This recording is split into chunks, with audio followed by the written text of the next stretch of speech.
Avant-garde. What if I told you that, like, everything we know, everything we have, and everything we see in business today is fundamentally different from what it was just a decade ago? I mean, it's a bold claim. Right. I know, it sounds like the opening line of a really cheap tech brochure. Mm. But when you actually strip away all the buzzwords and look at the underlying mechanics of how we interact with brands today, it's kind of undeniable. Oh, absolutely. The rate at which new age technologies are penetrating our daily lives is frankly just staggering. And ignoring it, like trying to run a business the way you did in, say, 2015, that simply isn't an option anymore. No, it's really not. And welcome everyone to today's deep dive. We are looking at a framework today from researchers V. Kumar and Philip Kotler, and they argue that we are standing at the absolute death of traditional marketing. The absolute death. Wow. Yeah. They call this new era transformative marketing.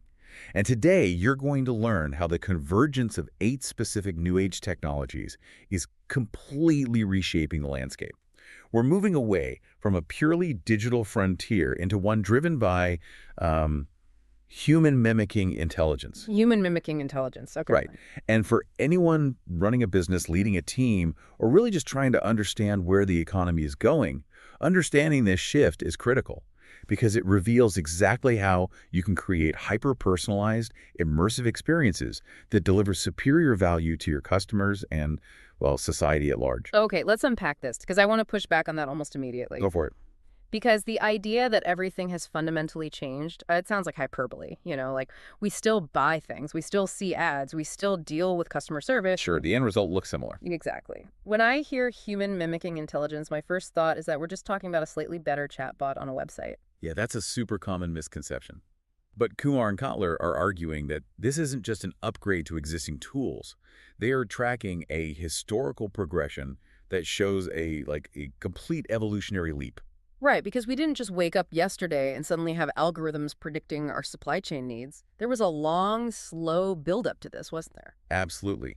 To understand why this shift to Marketing 5.0 is so monumental, you have to look at the mechanics of how we got here. Hmm. They map this out into distinct phases, starting with Marketing 1.0. Which was what, exactly? Well, if we go back to the early days of industrialization, marketing was almost entirely product-driven.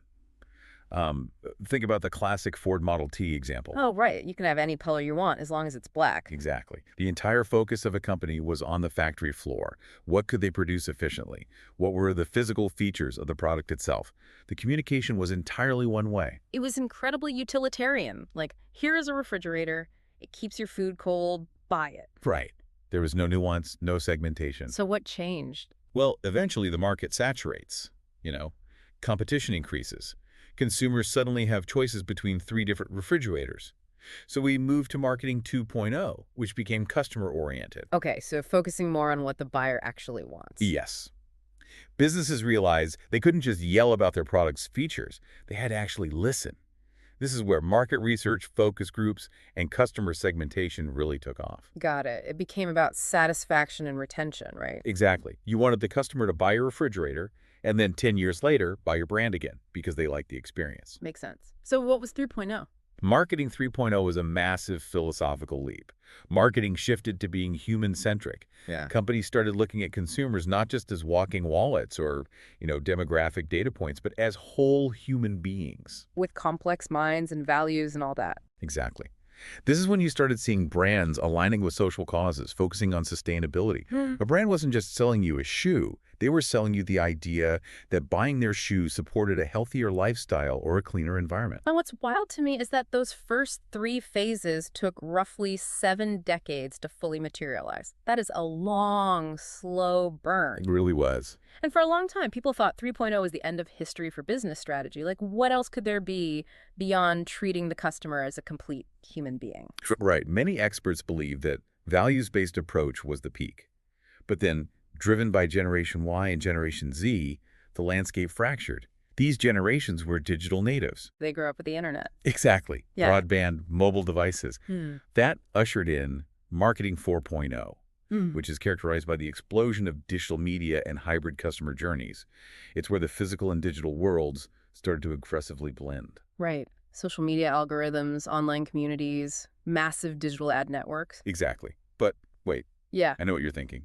You do. Well, I mean, 4.0 sounds exactly like what most businesses are doing right now. They have an app, they run social media ads, they have an e-commerce store. If 4.0 is about digital channels, how on earth does 5.0 differentiate itself? This is the core of their research. Yeah. Marketing 5.0 is where the deep human centricity of 3.0 integrates perfectly with the massive technological empowerment of 4.0. But the crucial differentiator is the intention behind the technology. The intention. Yeah. In Marketing 5.0, these new age technologies, or NATs, are deployed specifically to emulate the capabilities of human marketers. Emulate human marketers. Unpack that for me, because that sounds like sci-fi. Think about it this way. In 4.0, a company uses a digital channel to blast a targeted email to, say, 10,000 people who abandon their shopping carts. It's digital, it's data-driven, but it's fundamentally a brute force automation. Right, it's just a trigger. If cart abandoned, send email. Exactly. Right. In 5.0, we are talking about human mimicking intelligence. It's not just about using a digital pipe to send a message. It's about using a constellation of technologies to understand, anticipate, and react to a single customer with the same empathy and intuition of a seasoned human professional. Which brings us to their formal definition of transformative marketing. Right. Yes.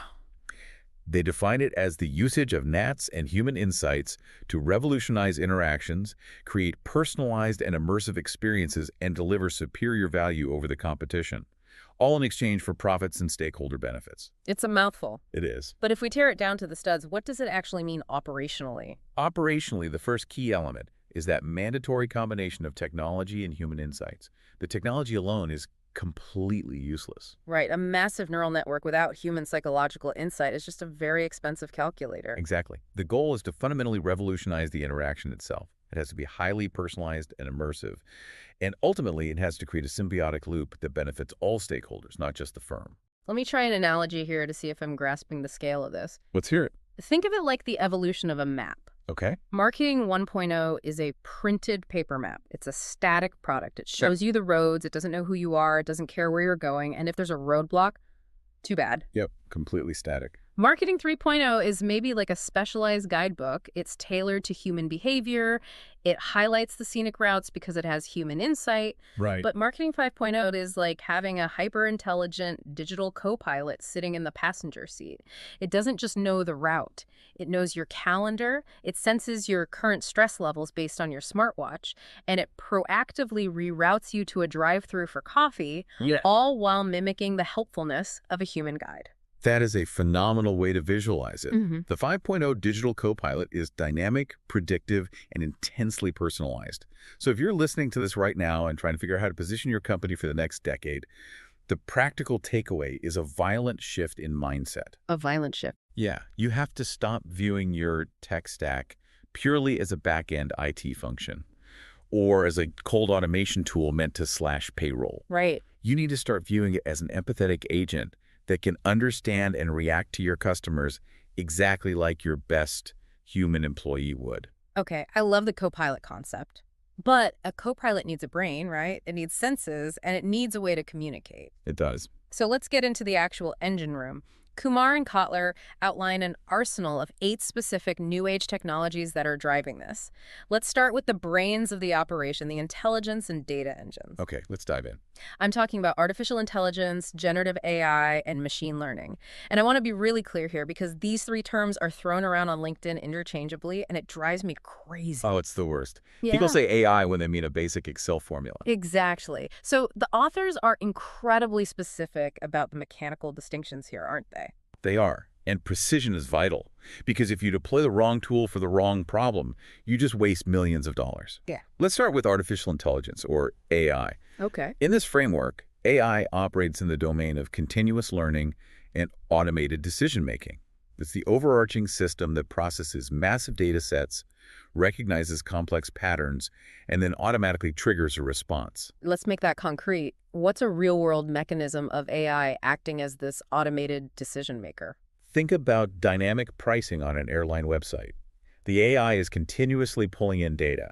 The weather, historical booking rates, search volume, the price of jet fuel today, and your specific browsing history. A human analyst would take 3 weeks to process that. Exactly. But the AI recognizes the pattern instantly and automatically decides to raise the ticket price by $14 for you in that exact millisecond.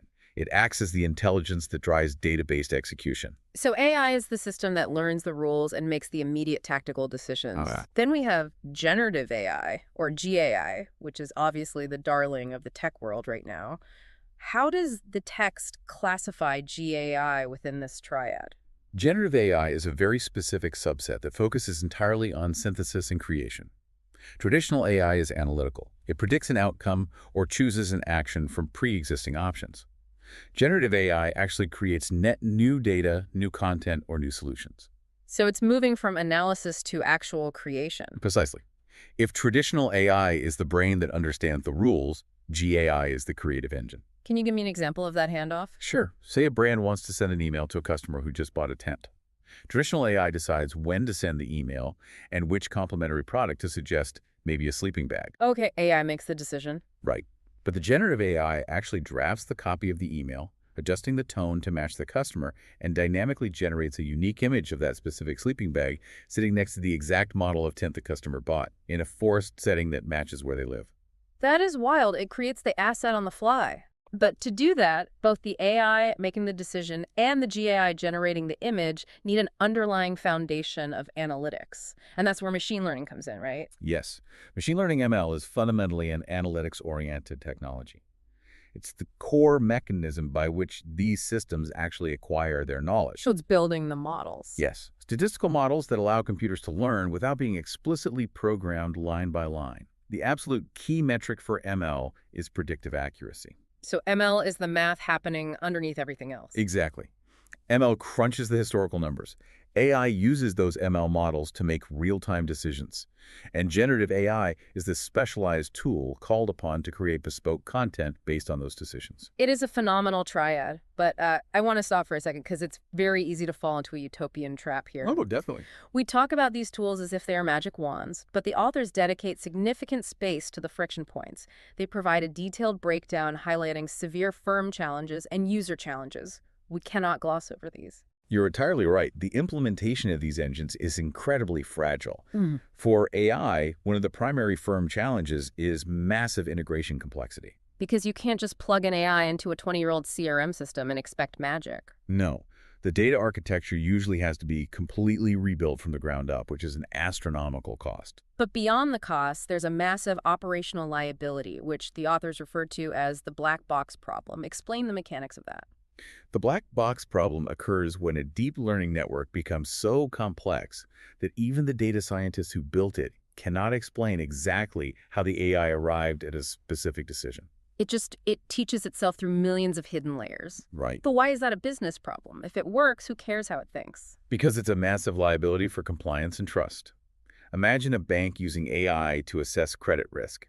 The AI instantly denies a customer a mortgage. The customer or a government regulator demands to know why. Ah. And if the bank says, we don't know, the black box said no, they're in trouble. Massive trouble. Catastrophic legal and reputational damage. Plus, if the historical data used to train the ML model contained human bias, the AI will just automate and scale those biases with ruthless efficiency. That is terrifying. You're scaling your worst historical practices without even realizing it. Exactly. What about generative AI? What's the core friction point there? For GAI, the text points out a very specific looming risk: intellectual property violations. Oh, copyright stuff. Yeah. A GAI doesn't create out of thin air. It's trained by scraping millions of data points, images, and texts from the internet. So if your marketing team uses GAI to instantly generate an ad campaign, and it heavily borrows from copyrighted works, who owns the output? Are you legally liable? Right. The legal frameworks around the world are years behind the technology. It's a minefield. And for machine learning, the friction seemed heavily rooted in the raw material itself, the data. Yes. The paradox of ML is that to achieve high accuracy, you need vast, bottomless oceans of high-quality data.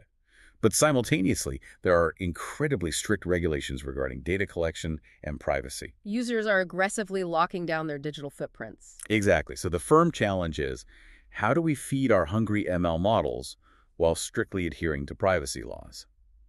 If your ML model is starved of data, its predictions become useless. Let me play devil's advocate for a moment, because this is where my skepticism really peaks. Okay.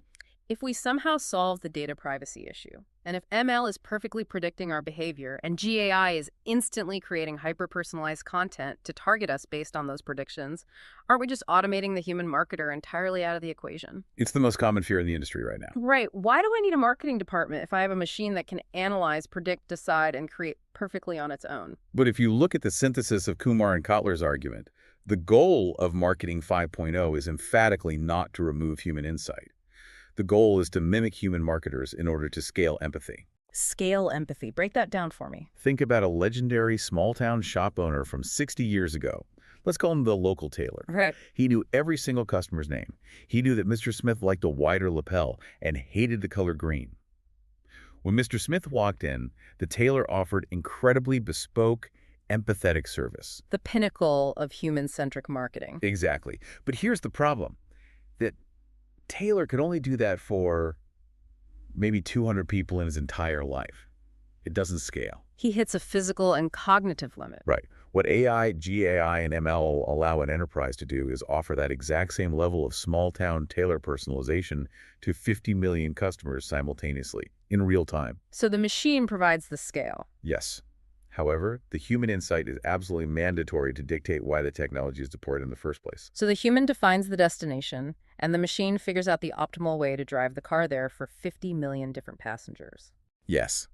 The GAI can generate 50 million personalized emails in a second, but the human strategist must decide that fostering community trust is the overall strategic goal for the quarter.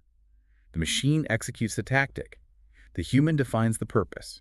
That makes a lot of sense. It's about augmenting human capability, not replacing the human soul of the business. Precisely.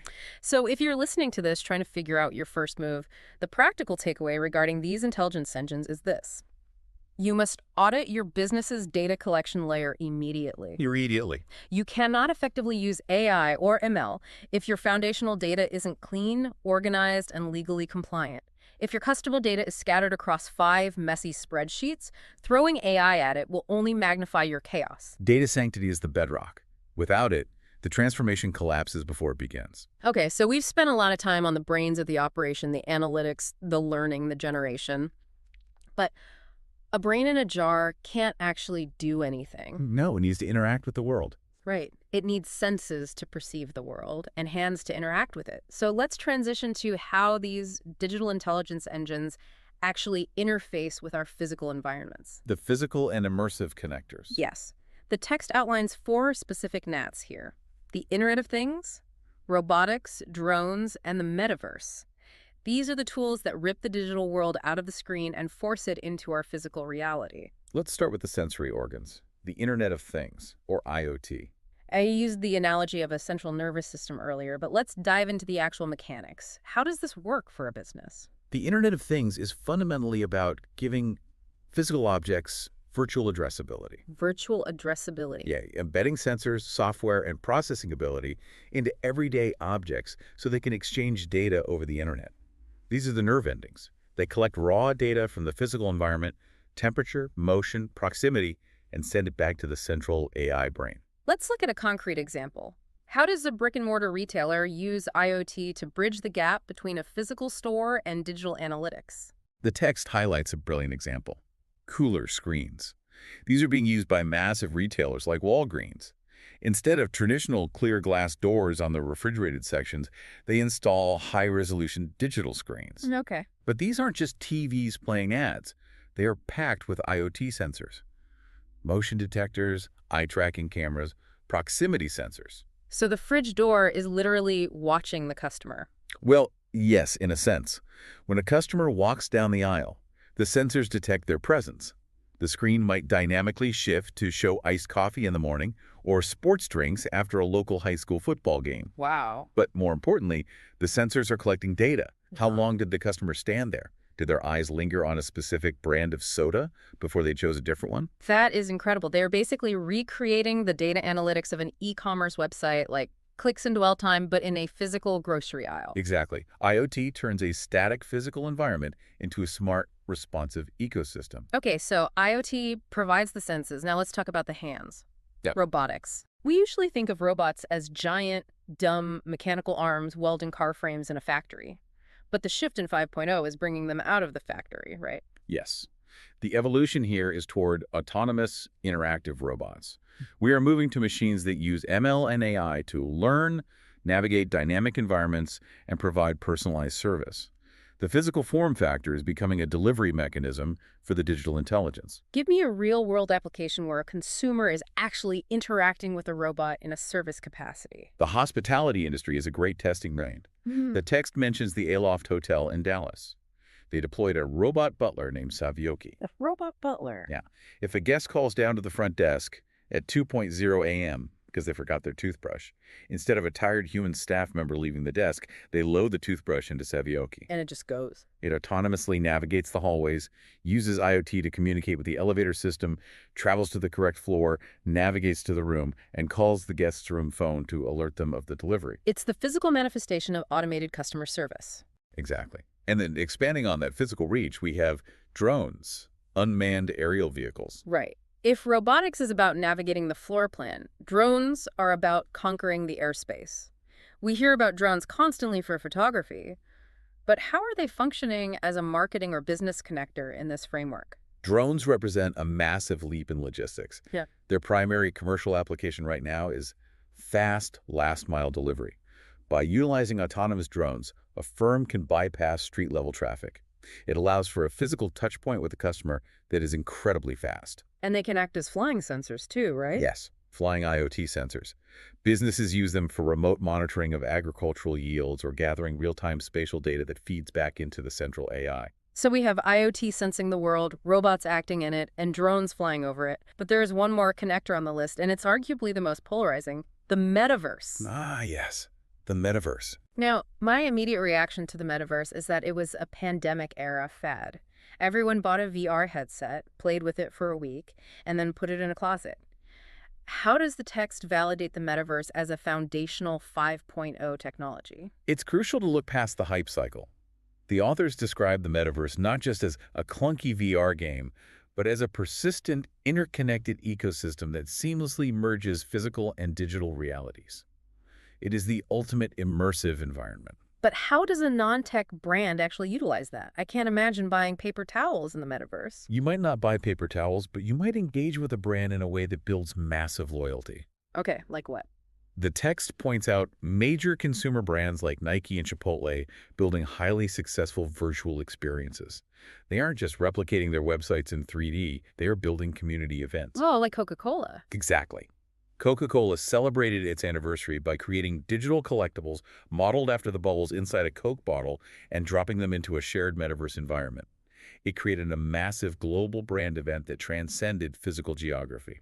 It's about creating an immersive brand touchpoint that is entirely unconstrained by the laws of physics. Precisely. But just like the intelligence engines, these physical and immersive connectors come with massive friction points. Let's talk about the dark side of bridging the digital and physical worlds. The challenges here are incredibly complex because they involve physical hardware and human psychology. Let's start with IoT. Okay. When you connect a million physical devices to the internet, refrigerators, thermostats, cameras, you're creating a million potential entry points for a cyber attack. The security vulnerabilities are staggering. And from a user perspective, there's a massive psychological challenge regarding surveillance. Oh, absolutely. If every screen and shelf is tracking your movement and eye contact, the feeling of intrusion into your private life is profound. The line between helpful contextual marketing and dystopian surveillance state is very thin. Very thin. What about robotics and drones? For robotics, the firm faces astronomical upfront capital costs. But the user challenge is fascinatingly psychological. The text references the uncanny valley hypothesis. The uncanny valley. Yeah. If a robot looks too industrial, people don't want to interact with it. But if it looks almost perfectly human, but not quite like the eye movements are, a microsecond too slow, human psychology abruptly shifts from empathy to absolute revulsion. Yeah, that is creepy. And drones. Drones are currently strangled by regulatory challenges, navigating aviation laws, managing safety concerns over populated areas, and the operational costs make scaling drone operations incredibly difficult. And the metaverse. What's the hurdle there? The metaverse struggles heavily with interoperability. If you buy a digital shirt in one virtual world, you can't wear it in another because the tech stacks don't talk to each other. Plus, the hardware requirement in expensive VR headsets creates a massive barrier to entry. Right. So, synthesizing all of this for the listener who is trying to build a business strategy, the practical takeaway here is to aggressively map out your customer's physical journey with your brand. Absolutely. Where are the physical bottlenecks? Is there a touch point that can be digitized via an IoT sensor? Can a specific repetitive task be handed over to an autonomous system? You don't need to build a robot butler today, but you absolutely must start thinking about how your digital intelligence can manifest in the physical spaces where your customers live. Exactly. And moving from the physical back to the foundational architecture, there is one final critical piece of technology in this arsenal. Which is? Well, think about the entire system we've built so far. We are generating massive amounts of data with AI and ML. We are scraping behavioral data from IoT sensors. We are blending physical and virtual assets. The absolute foundational question becomes, how do we trust any of it? Right. If a machine is making decisions based on corrupted data, the whole thing falls apart. How do we verify the interactions? This brings us to the final of the 8 nats, blockchain. Oh boy, Yeah, blockchain. I know. But the text is very careful to strip away the noise here. Please do, because the moment I hear blockchain, my brain instantly shuts down. I think of wild crypto market crashes, tech bros selling digital pictures of apes, and massive financial scams. It feels like a casino, not a business tool. That is the popular perception, yes. But it is entirely divorced from the underlying technological value. The authors focus on blockchain strictly as a fundamental architecture for trust. Forget cryptocurrency for a moment then. Exactly. By definition, a blockchain is a decentralized, immutable ledger. It is essentially a database, but instead of being stored on one company's private server, it is distributed across a vast global network of independent computers. Okay, break down the mechanism of that. Why does a distributed database matter? Let's use a non-tech analogy. Imagine a room with 10,000 accountants. Okay, 10,000 accountants. Instead of one central bank holding the master spreadsheet of who owns what, every single accountant in that room has a copy of the exact same ledger. Got it. If you want to record a new transaction, let's say, proving that a specific diamond was mined ethically, you announce it to the room. All 10,000 accountants use complex cryptography to simultaneously verify the transaction. And if they agree? If they agree it's valid, they all stamp it into their ledgers at the exact same second. That group of transactions forms a block, which is permanently chained to the previous block. What happens if someone tries to hack it or alter the record later? That is the beauty of immutability. If a bad actor tries to alter a record in one ledger, it instantly conflicts with the other 9,999 ledgers in the room. The network automatically rejects the anomaly. Wow. You cannot alter a past record without simultaneously hacking the majority of computers on the network worldwide, which is practically impossible. Therefore, it is fundamentally a security-oriented technology. It ensures absolute data integrity and transparency. And it completely removes the need for a central intermediary or a third-party auditor. Right. The mathematics provide the trust. Exactly. The mechanism makes sense, but let me push back hard on the business application. Aside from a logistics company or a bank, how does a standard brand, a retailer, a clothing company, actually use a decentralized ledger to market to a customer? It feels entirely like a back-end IT infrastructure play. This is where the marketing application becomes fascinating. The text connects blockchain directly to the concept of brand trust as a tangible asset. Brand trust. We live in an era where consumers are deeply inherently skeptical. They don't trust corporate sustainability claims. They don't trust that their data is safe. In that environment, absolute transparency becomes a massive competitive advantage. Can you give me an example? The text gives the perfect example. LVMH, the massive luxury brand conglomerate that owns Louis Vuitton and Dior, they have a massive problem with counterfeit goods. Oh, sure. Knockoffs everywhere. So they implemented a blockchain system. When a luxury handbag is manufactured, it is given a unique digital identity on the blockchain, linked to a physical RFID chip in the bag. Every step of its journey where the leather was sourced, who stitched it, when it shipped, is verified and permanently recorded on the immutable ledger.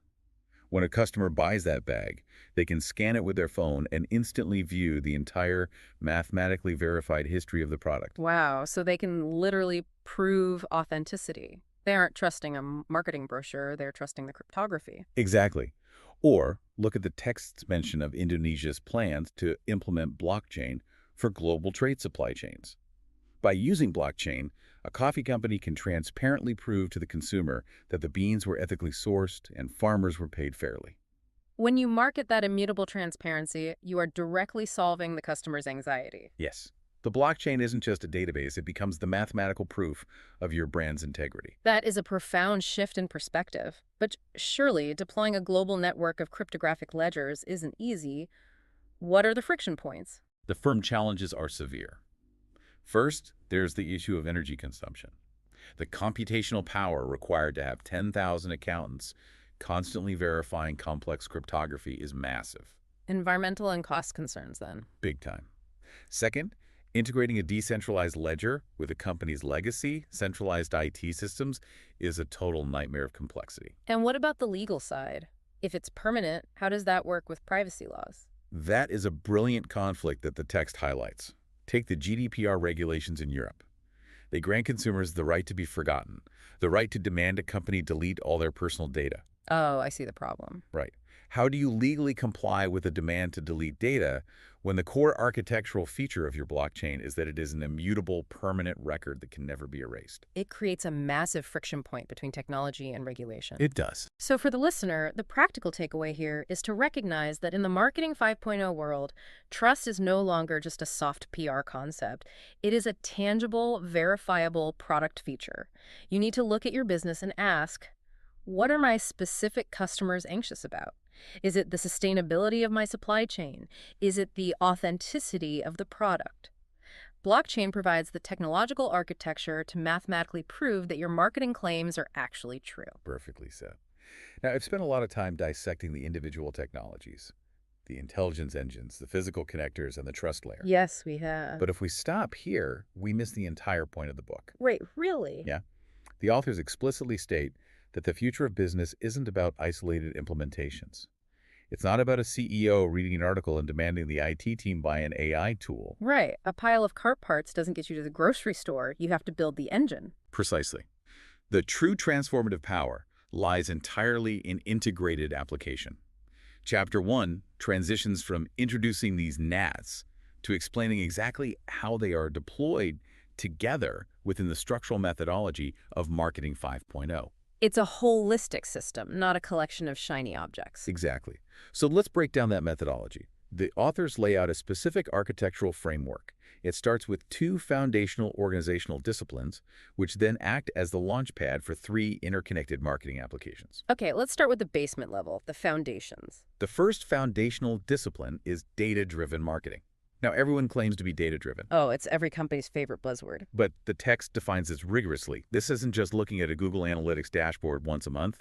It involves the systematic gathering, structuring, and continuous examination of massive data sets. From where? Both internal sources like sales records and customer service logs, and external sources like social media sentiment, weather patterns, and macroeconomic indicators. It requires the establishment of a centralized, comprehensive data ecosystem. This ecosystem is the soil where your AI and ML algorithms actually live and breathe. Because if the data is siloed, if the sales team's data doesn't talk to the marketing team's data, the AI can't see the whole picture. Exactly. Silos kill the intelligence engine. The second foundational discipline is agile marketing. And again, agile is a terrible buzzword that has lost all meaning, but the authors define it functionally. How do they define it in this context? Agile marketing entails the utilization of decentralized cross-functional teams to swiftly conceptualize, design, develop, and validate campaigns in rapid iterations. Okay, what does that actually look like in practice? Think about the physical structure of a traditional company. You have the marketing department on the 4th floor, IT on the 5th, and sales on the 6th. If the AI detects a massive shift in consumer behavior on a Tuesday, but the traditional corporate hierarchy requires 6 weeks of meetings and approvals to launch a new campaign, the real-time technology is completely useless. The machine is moving at the speed of light, but the bureaucracy is moving at the speed of paper. Exactly. Agile marketing smashes those silos.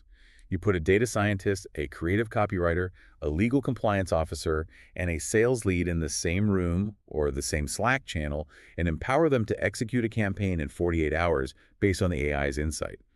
The agile human team provides the corporate velocity to match the technological velocity. Okay, so we have the foundation built. We have the data lake feeding the algorithms, and we have the agile cross-functional teams ready to act instantly. What are they actually doing? That brings us to the three interconnected applications of Marketing 5.0: predictive marketing, contextual marketing, and augmented marketing. Let's start with predictive marketing. Forecasting outcomes, I assume. Yes. This is the application of your ML and AI to forecast outcomes before they happen. Instead of analyzing a campaign after it ends to see why it failed, predictive marketing analyzes historical behavior and hidden variables to predict future actions. It empowers marketers to proactively anticipate customer needs. It's the difference between asking what happened yesterday and what will happen tomorrow. Yes. Then there is contextual marketing. This is the backbone that allows for real-time, one-to-one marketing based entirely on the customer's immediate physical or digital context. Relying heavily on the sensory network, like IoT. Exactly. It's not just about knowing who the customer is, it's about knowing where they are and what they're doing right now. If a customer is walking down a specific aisle in a smart retail store, contextual marketing triggers the system to instantly send a highly personalized offer to their phone for the exact product they're looking at. And the final application is augmented marketing. Augmented marketing is the utilization of digital technology to enhance the efficiency of your human customer-facing staff, or to provide seamless, immersive interfaces directly to the customer. So, chatbots, virtual assistants, AR experiences. Exactly. It is about using technology to augment the human experience, providing rich, interactive layers that a human alone couldn't physically scale. I want to make sure you, the listener, really grasp how this all fits together because the theory is dense. Let's build a massive, concrete scenario that integrates every single piece of this methodology. I'll do it. Let's imagine a mid-sized furniture retailer. Traditional 4.0 marketing would be running Facebook ads for couches and hoping people click. Let's upgrade them to Marketing 5.0. Okay, it starts with the foundation. The retailer builds a unified data ecosystem. They pull in website browsing history, past purchase data, social media interactions, and external data like real estate databases showing recent home sales in their area. This is their data-driven foundation. Got it. And then the ML models crunch that data lake. The algorithm identifies a hidden pattern. Customers who recently moved into a new zip code and spent more than 10 minutes looking at a specific style of armchair online are 85% more likely to buy a full living room set within the next 14 days. And that is predictive marketing. The system has anticipated the need. Right. So one of those specific customers, let's call her Sarah, walks into the physical retail store 3 days later.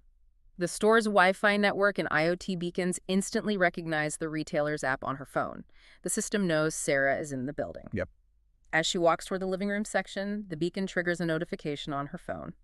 Welcome back, Sarah. That armchair you liked is right around the corner, and we have a special unadvertised bundle on the matching sofa today. And that is contextual marketing. It is hyper-relevant to her physical space and exact moment in time. Sarah walks over to the sofa, but she's hesitant. She doesn't know if it will fit in her new apartment. She opens the app, which uses an AI-powered virtual assistant. The assistant, knowing her history, instantly pulls up an augmented reality module. Oh, this is the augmented marketing part. Exactly. Sarah holds her phone up, and the app seamlessly projects a 3D, true-to-scale model of the sofa into the video feed of her actual living room, which she scanned earlier. She can see exactly how it looks. Amazing. And let's say the data dashboard shows that 40% of users are abandoning the AR feature because the interface is slightly confusing. The system flags this anomaly instantly. And here comes the agile marketing team. Yes. The developer, the UX designer, and the sales lead see the flag, diagnose the friction point, redesign the button layout, test it, and push a software update to the app within 24 hours, fixing the problem before the weekend rush. That is the absolute perfection of the framework. It is a continuous, relentless loop of data collection, insight generation, predictive anticipation, and highly personalized, immersive interaction. It's the digital co-pilot executing flawlessly. It is. But I want to add one final layer to this because the authors emphasize that transformative marketing goes beyond just selling more sofas efficiently. Right, there's more. Yes.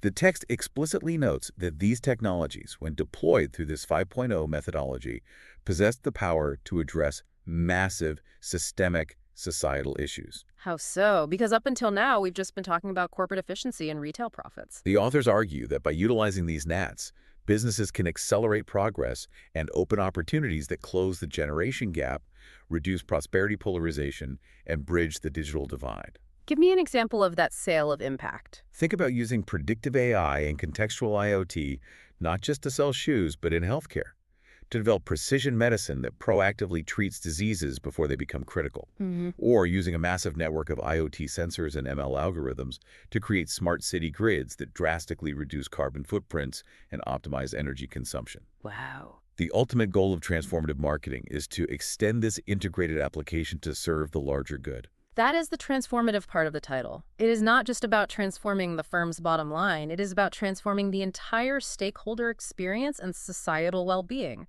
It's aligning the ruthless efficiency of the machine with the highest values of the human-centric 3.0 era. Perfectly stated. So, if you are a leader listening to this, the practical takeaway regarding this integrated application is a warning. Do not adopt a single new technology just for the sake of the buzzword. Right. Do not authorize the purchase of an enterprise AI tool just so you can tell your board of directors that you have AI. Ensure that any new age technology you bring into your organization directly feeds into a unified, agile ecosystem. It must actively make your overall operational efforts more predictive, more contextual, or more augmented.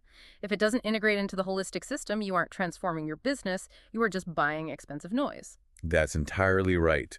We have covered an immense amount of ground today, navigating from the slow 7-decade evolution of early marketing eras to the specific granular mechanics of 8 incredibly complex transformative technologies. It's been a journey. It really has. If we synthesize all of this, if we distill the absolute core of Kumar and Kotler's framework, what is the central insight? What's the bottom line? The central insight is that transformative marketing is emphatically not a dystopian story of cold machines rendering human beings obsolete. Rather, it is the profound realization that by mastering the architecture of these 8 new age technologies, businesses can finally scale the most fundamentally human traits of all. Which are empathy, anticipation, and deep, meaningful connection. Exactly. By mimicking human intelligence at a global scale, these tools allow a brand to create a continuous, real-time loop of value that simultaneously benefits the firm's profit margins, the individual customer's experience, and the broader society. It is about using the ultimate complex tools of the machine age to deliver the ultimate simple human experience. That is a massive, powerful reframing of technology's role in the future of business. It really is. Thank you for joining us on this deep dive into the dawn of transformative marketing.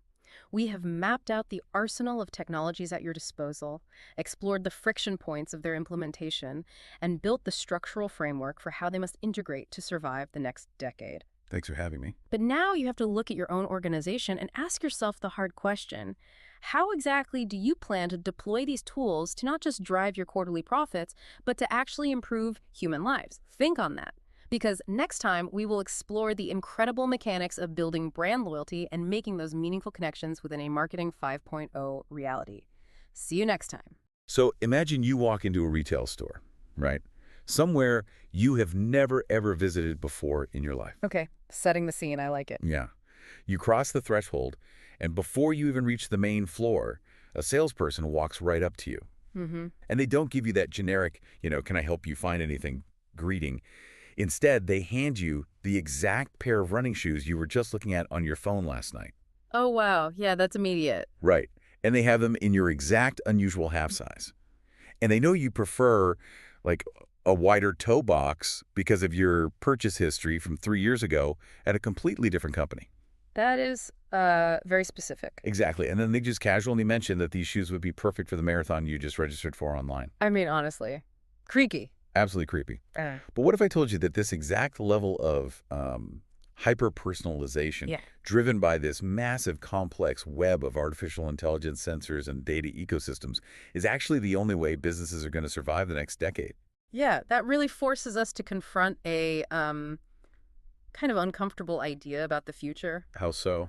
Well, I mean, we've spent the last 20 years or so assuming that more technology inherently means less human connection. Like, we think of screens as walls, Right, like everyone's just isolated in their own little digital bubble. Exactly. But the architecture being built right now by the most advanced companies in the world It completely flips that upside down. Wait, flips it how? We're basically entering a phase where the most complex non-human systems are being engineered specifically to be intensely, almost unnervingly personal. Which is wild to think about. And that brings us perfectly to the core of what we are unpacking today. Yes, it does. Today, we are taking a deep dive into Chapter 2 of Transformative Marketing by V. Kumar and Philip Kotler. A really fascinating chapter, by the way. Oh, it's brilliant. And what you are about to discover is how these new age technologies are converging with deep human insights to create what the authors are calling Marketing 5.0. Right. Marketing 5.0. Yeah. And honestly, if you are an entrepreneur or a business leader, or frankly, just a consumer trying to understand why the world is reacting to you the way it is, understanding this framework isn't just optional anymore. It is essentially the new operating system for commerce. It really is. And you know what's so compelling about this shift is that we are moving entirely past the era of big data just for the sake of having big data. Right, like 10 years ago, the goal was just to hoard as much information as possible. Exactly. Just gather it all up and let it sit there. But now the goal is transformation. It's really about how organizations interact with society on almost a molecular level. So let's start right there, actually, with this term transformative marketing. Sure. The basic premise here is the merging of new age technologies, which they use the acronym NATS for. NATS, yeah. Right, NATS. Merging those with human insights. But before we get into the heavy theory, let's ground this a bit. Good idea. When we say new age technologies, a lot of people just hear buzzwords, AI, drones, the metaverse, robotics, Internet of Things, blockchain. It kind of just sounds like a tech salad. Tech salad, yeah, I like that.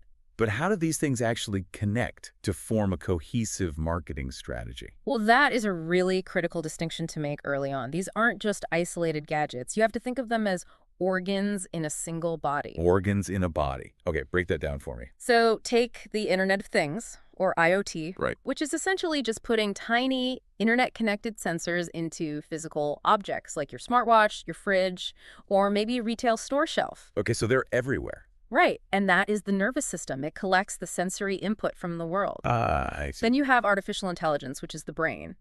It takes that massive, overwhelming amount of sensory data and processes it to make a decision. Okay, so IoT feels things, AI thinks about things. Yeah. Exactly. And then robotics, or maybe augmented reality, those are the hands and the voice. They actually deliver the experience back to the user. That is a great analogy. So transformative marketing is what happens when you link that entire digital anatomy together. And you do it not just to blindly push a product, but to genuinely alter the consumer's environment. And the authors make a really, really specific point about the objective of this whole system, which I thought was fascinating. Yeah, the shift in corporate mindset. Exactly. It represents this hard pivot away from the traditional, purely capitalistic mindset of, growth at all costs. Mm-hmm. They argue that companies actually have to focus on societal development now. Right, which sounds counterintuitive to some older business models. It does. But as societies achieve higher literacy and as incomes rise, these completely new consumer segments emerge. So you can't just extract money from a market anymore. You essentially have to nurture the market so that it has the capacity to buy from you later. Precisely. And we should be clear, this isn't framed as some altruistic charitable endeavor. Right, it's not just companies deciding to be super nice. No, not at all. It is a cold, hard market reality, and it's being driven by the very technology we are talking about. How so? Think about the modern state of corporate transparency. Because of this interconnected nervous system, social media, public ledgers, instant global communication, every single company is basically operating inside a glass house now. A glass house. That's a good way to put it. Every supply chain decision, every labor practice, every environmental impact, it's all monitored and instantly broadcast to the world. Okay, but let me challenge that for a second. Go for it. Because this is where I get a little skeptical. Right. If an AI is optimizing purely for corporate profit, wouldn't it just learn the absolute optimal way to fake corporate responsibility? You mean like algorithmic greenwashing? Yes, exactly. Doesn't this technology just give companies infinitely better tools to hide what they are actually doing? It is a totally valid skepticism, and historically, yeah, PR departments have been very, very good at masking reality. Right, with the glossy brochures and commercials. Exactly. But we need to look at the mechanics of these new age technologies, particularly something like blockchain. Okay, how does blockchain change the PR game? Well, a blockchain is a decentralized, immutable public ledger. So if a company claims their coffee is sustainably sourced, in the past you just had to trust that glossy brochure. You just had to take their word for it. Right. But today, if that supply chain is integrated with blockchain, every single transaction is recorded permanently. Wait, every transaction. Every single one. From the farmer in Colombia getting paid, to the exact temperature of the shipping container on the ocean, all the way to the roasting facility. And it's publicly verifiable by anyone with an internet connection. Wow. And you can't just go in and edit the data if something looks bad. No, you cannot retroactively alter it. That's the whole point of a blockchain. So the technology actually forces the transparency because the digital architecture itself just doesn't allow for cover-ups. Exactly. The feedback loop is so real-time and so overwhelmingly public that faking an inclusive, sustainable approach at a massive scale becomes mathematically and operationally impossible. That is wild. Yeah, the data ecosystem will immediately expose the friction between what a company says and what it actually does. So adopting a genuinely transformative approach isn't just about being, quote-unquote, good. It's aggressive risk mitigation. Exactly. It's protecting the brand. That makes a lot of sense. If you are operating in a glass house, the most profitable strategy is to actually just keep the house clean, rather than trying to build some holographic projection of a clean house. And when a company actually embraces this, the whole dynamic between them and the customer changes. How so? They stop treating the consumer as just a wallet to extract from, and they start treating them as a collaborator. Okay, let's put this into a more daily context for the listener. Sure. Think about the old way of doing things. Traditional marketing is sort of like checking your physical mailbox, right? And you find a glossy flyer addressed to current resident. Ugh, junk mail. Right, it's a broadcast, it's cold, it just assumes everyone in that entire zip code has the exact same needs at the exact same time. Which is never true. Never. But transformative marketing powered by these gnats is like the boutique experience. Okay, paint that picture. It is like walking into a local family-owned shop where the proprietor knows you. They know your family, they remember what you bought last year, and they recommend something highly, highly specific just for you. I love that. Except now, that proprietor is a neural network. And the source material highlights a really great example of this, using augmented reality apps. Oh yeah, the furniture example. Right. So when a furniture company lets you use your phone's camera to place a digital 3D model of a sofa into your actual living room, they aren't just showing you a generic ad. No, not at all. They are providing highly personalized utility. Right, because the app is reading the actual dimensions of my specific room. It's accounting for the lighting coming through my specific windows. It is solving my specific problem, which is, will this giant couch actually fit in here? Exactly. And it does all that before you ever spend a single dollar. Which is amazing value. And that builds deep structural loyalty. The company has essentially invested its own technological resources directly into your personal space. They bridge the digital and the physical. Yes, to accelerate a very human connection, trust. Think about what this means for your own projects. If you're listening to this and building a brand right now. It's a huge wake-up call. It really is. If your primary strategy is just buying massive email lists and blasting out generic 10% off discount codes, this framework suggests you are literally already obsolete. Market is demanding more. It's demanding that you use technology to create lifelike, hyper-specific encounters. Which naturally leads to probably the most difficult part of this entire concept. And what's that? Well, acknowledging that we need to build this deeply human, tech-enabled connection is one thing. But how does a company actually engineer it? The mechanics. Right. You can't just buy an off-the-shelf AI from a vendor, plug it into a messy Excel spreadsheet, and expect it to magically become a highly empathetic boutique owner. Right, exactly. We need the architecture. And that is where the book introduces the Marketing 5.0 framework. Yes, the core engine. They define this as the application of human-mimicking technologies to create, communicate, deliver, and enhance value across the entire customer journey. Now, human-mimicking technologies is one of those phrases that usually trips people up. I know, it immediately sounds like androids walking around a retail store asking if you need a different size. Right, very sci-fi. But in this context, it just refers to systems that can process nuanced context and unstructured data the exact same way a human brain does. Okay, so contrasting that with old tech, Exactly. A traditional computer program is rigid. It just follows basic if-then rules. like if the user clicks the red button, send them the red email. Exactly. Very binary. But human mimicking technology uses machine learning to look at a much bigger picture. It says, okay, the user clicked the red button, but they hesitated for 4 seconds before doing it. And also, it is raining in their city right now, and they usually only buy things on Thursdays. Wow, that's a lot of context. Right. So the AI says, therefore, I will alter the message dynamically based on all those factors combined. It really is balancing computer intelligence with human intellect. It is. And to build this, the authors break the framework down into a specific engine with two halves. The foundation and the execution. Exactly. So you have the foundation, which they call the two organizational disciplines, and then the execution, which are the three interconnected applications. Let's look at the foundation first, because frankly, without these two disciplines, the entire system just collapses. It's completely useless without them. So the first discipline is data-driven marketing.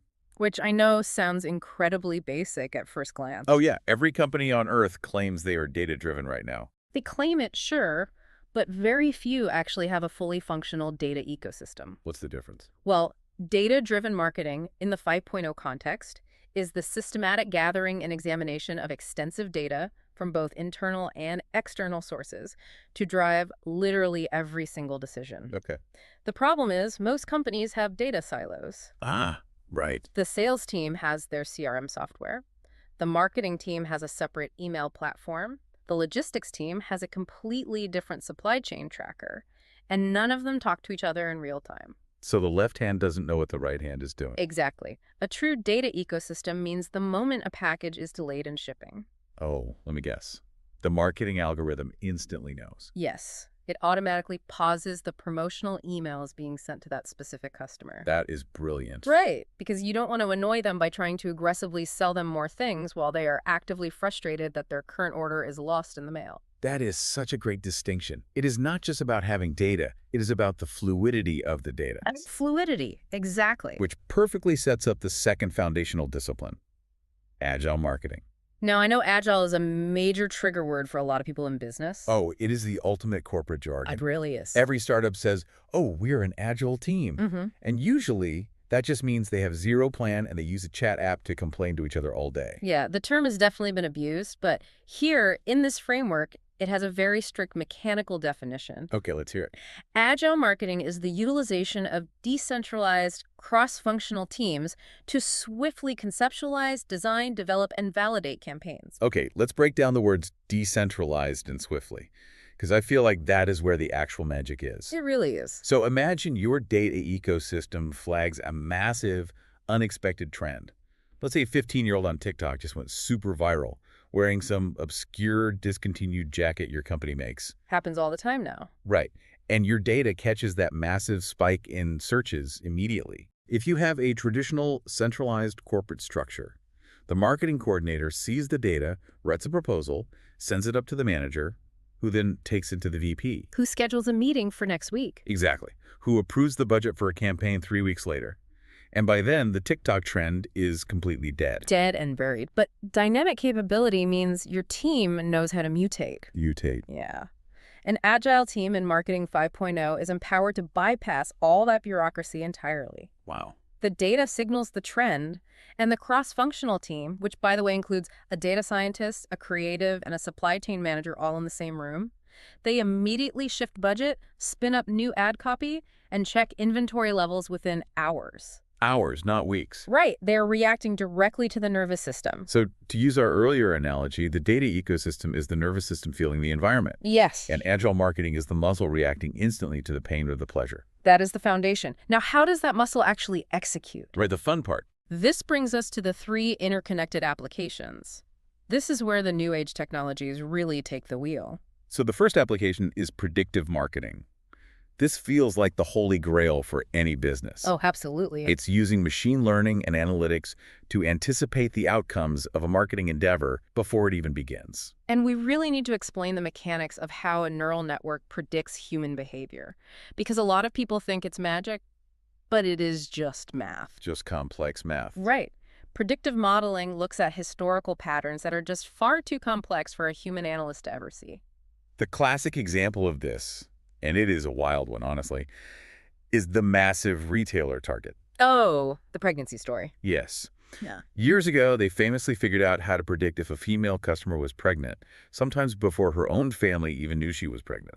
It is the absolute perfect illustration of predictive mechanics, because how did they actually do it? Right. A human analyst would probably say, okay, let's look for people buying cribs and diapers and target them. Makes logical sense. It does, but by the time someone is actually buying a crib, it is way too late. Their brand loyalties for baby products are already forming. They've already chosen their store. Exactly. Target's machine learning models looked way deeper than that.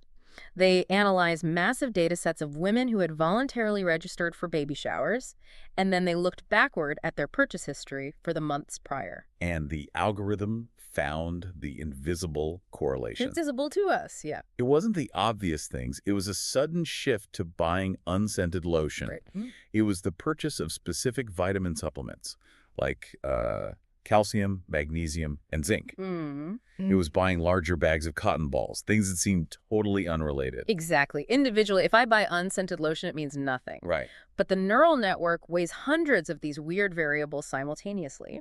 When a shopper's basket matched a very specific mathematical pattern, the algorithm assigned them a pregnancy prediction score. And once that invisible score crossed a certain threshold, Target just automatically started sending them coupons for baby items perfectly timed to their specific trimester. They literally predicted a deeply personal future life event based purely on subtle shifts in consumer data. Yes. And that was years ago. Imagine the predictive power right now with all the wearable tech tracking our heart rates and sleep patterns every second of the night. Which transitions us perfectly to the second application, contextual marketing. Okay, contextual marketing. If predictive marketing is about knowing when you will want something, contextual marketing is about knowing where you are and what your immediate physical environment demands. The text defines this as recognizing customers via sensors and digital interfaces in physical spaces to deliver tailored, real-time experiences. So think about the physical architecture of this. This relies heavily on IoT, the Internet of Things. Okay. Let's look at how a modern theme park like Disney uses this. Oh, Disney is amazing at this. They really are. They use these wearable RFID bands. So when you walk through the park, there are these invisible BLE, Bluetooth, low-energy beacons everywhere. Just hidden all over the park. Yeah, and they are constantly reading your exact location. Right, so you aren't actively scanning your band on a terminal. The environment is just passively aware of you. Exactly. So the data ecosystem knows you have been standing in the blazing Florida sun in a ride line for 45 minutes. Sounds miserable. It does. And it also knows you have 2 children with you based on your party profile. Okay. Then the contextual marketing application triggers. You suddenly receive a push notification on your phone offering a 20% discount on cold drinks at the specific kiosk you are about to walk past in exactly 30 seconds. That is just incredible. It is taking the digital data and projecting it onto physical geography in real time. It totally removes the friction of decision-making. Right. Because they aren't spamming the whole park with a generic drink discount, they are targeting a highly specific context. Heat, fatigue, location, and family composition, all in real time. And then the third application is augmented marketing, which is really vital because it addresses that common fear that, robots are just replacing everyone's jobs. Yes, the automation fear. Augmented marketing is the use of digital technology to enhance the efficiency of human marketers. And I think we need to notice the word enhance there. The human element remains absolutely critical because humans possess empathy, intuition, and the ability to navigate these complex emotional nuances that algorithms simply cannot compute yet. Right, algorithms can't truly empathize. Exactly, so augmented marketing just gives the human a superpower. Let's picture a customer service representative at a massive telecom company, right? Okay. A super frustrated customer calls in because their internet is completely down. In the old days, the rep had to put the customer on hold, dig through like 5 different archaic software systems just to find the account, look at a separate outage map, and basically just try to guess what the problem was. Under Marketing 5.0, that entire workflow changes. As the customer is speaking, an AI copilot is instantly transcribing the call. In real time. In real time, Yeah. it's analyzing the customer's vocal tone for anger. It's automatically pulling up their entire decade-long hardware history. Wow. It's checking the real-time IoT diagnostics of the actual router sitting in their living room, and it's displaying a customized step-by-step resolution script right on the rep's screen. So the human rep doesn't have to spend any mental energy desperately searching for data. Exactly. The AI does all the heavy lifting of context, allowing the human to focus entirely on de-escalation, empathy, and actual connection. The machine basically scales the human touch. It does. So if we step back and look at this entire machine, the data-driven and agile foundations powering the predictive, contextual, and augmented execution, we see a framework that completely dissolves traditional geographical and industry boundaries. It creates entire ecosystems. It does. Healthcare is actually a phenomenal example of this boundary dissolution. Oh, definitely. We are seeing artificial intelligence being used to process massive data sets for drug discovery. They are identifying molecular compounds in a matter of days that would literally take human researchers decades to find. And we're seeing that combined with wearable contextual tech. So an ecosystem forms where your smartwatch detects an irregular heart rhythm. Right. It automatically transmits that contextual data to a predictive AI model at your healthcare provider, which then augments your doctor's capability by flagging you for a preemptive checkup before a major cardiac event even occurs. That is not just marketing anymore. That is a seamless transaction of literal life-saving value across multiple industries. So as a listener, if you're trying to figure out how to implement Marketing 5.0 in your world, the takeaway is pretty stark. You can't skip the foundation. You really can't. You cannot just go buy a chatbot, slap it on your website, and claim you are using augmented marketing if you don't have a clean data ecosystem feeding it. Right. You can't predict anything without historical data. Exactly. You have to start by capturing the right signals and then build a team agile enough to actually act on them. And achieving that requires a complete paradigm shift in how an organization views technology as a whole, which is, frankly, perhaps the hardest pill for legacy companies to swallow right now. Oh, it's a massive struggle. And that brings us to the concept of convergence. Historically, technology was shoved into the basement. Literally and figuratively. Exactly. It was the IT department. It was just a cost center. Right. The marketing team was up in the penthouse coming up with clever slogans, and they only called IT when their email stopped working or they needed a new server to host a basic landing page. Yeah, technology was just a tool you used. It was not a strategy you lived by. Today, that siloed model is guaranteed failure. The authors point out that new age technologies have converged with marketing. They've merged. Technology has moved from the periphery to the absolute beating center of business operations. And we should look at how we got here, because this didn't just happen overnight with, the invention of the iPhone. Right, it's a deep progression. It's a fascinating historical progression. The origins of these gnats actually stem from centuries of long-established disciplines. Like what? Mathematics, philosophy, mechanical engineering. Oh, wow. Yeah. And these classical fields eventually merged with newer 20th century disciplines like computer science and cryptography. Oh, okay. And that deep fusion is what birthed the complex systems we have today, like the Internet of Things and blockchain. It is literally the culmination of human thought applied to commerce. Yeah. And this convergence allows firms to do something totally unprecedented, which is to interact with users across multiple touch points every single day, seamlessly. Think about the nature of a marketing campaign in the 1990s. Okay. A brand bought a television ad, they broadcast it on a Tuesday night, and then they just waited. Yeah. Maybe they ran a focus group a month later to see if anyone actually remembered it. The feedback loop was slow, it was expensive, and it was mostly just guesswork. Now, compare that to a modern converged business. You are interacting with the consumer on their phone, their smartwatch, their smart speaker, the digital display in their car. And more importantly, you are operating in a continuous stream of feedback. Right. It never stops. The technology is no longer just delivering a message. It is actively monitoring the interaction in real time. Did they scroll past the ad? Exactly. Did they linger for 2 seconds? Did they click, put the item in the cart, but then abandon it when they saw the shipping cost? The system creates a closed loop.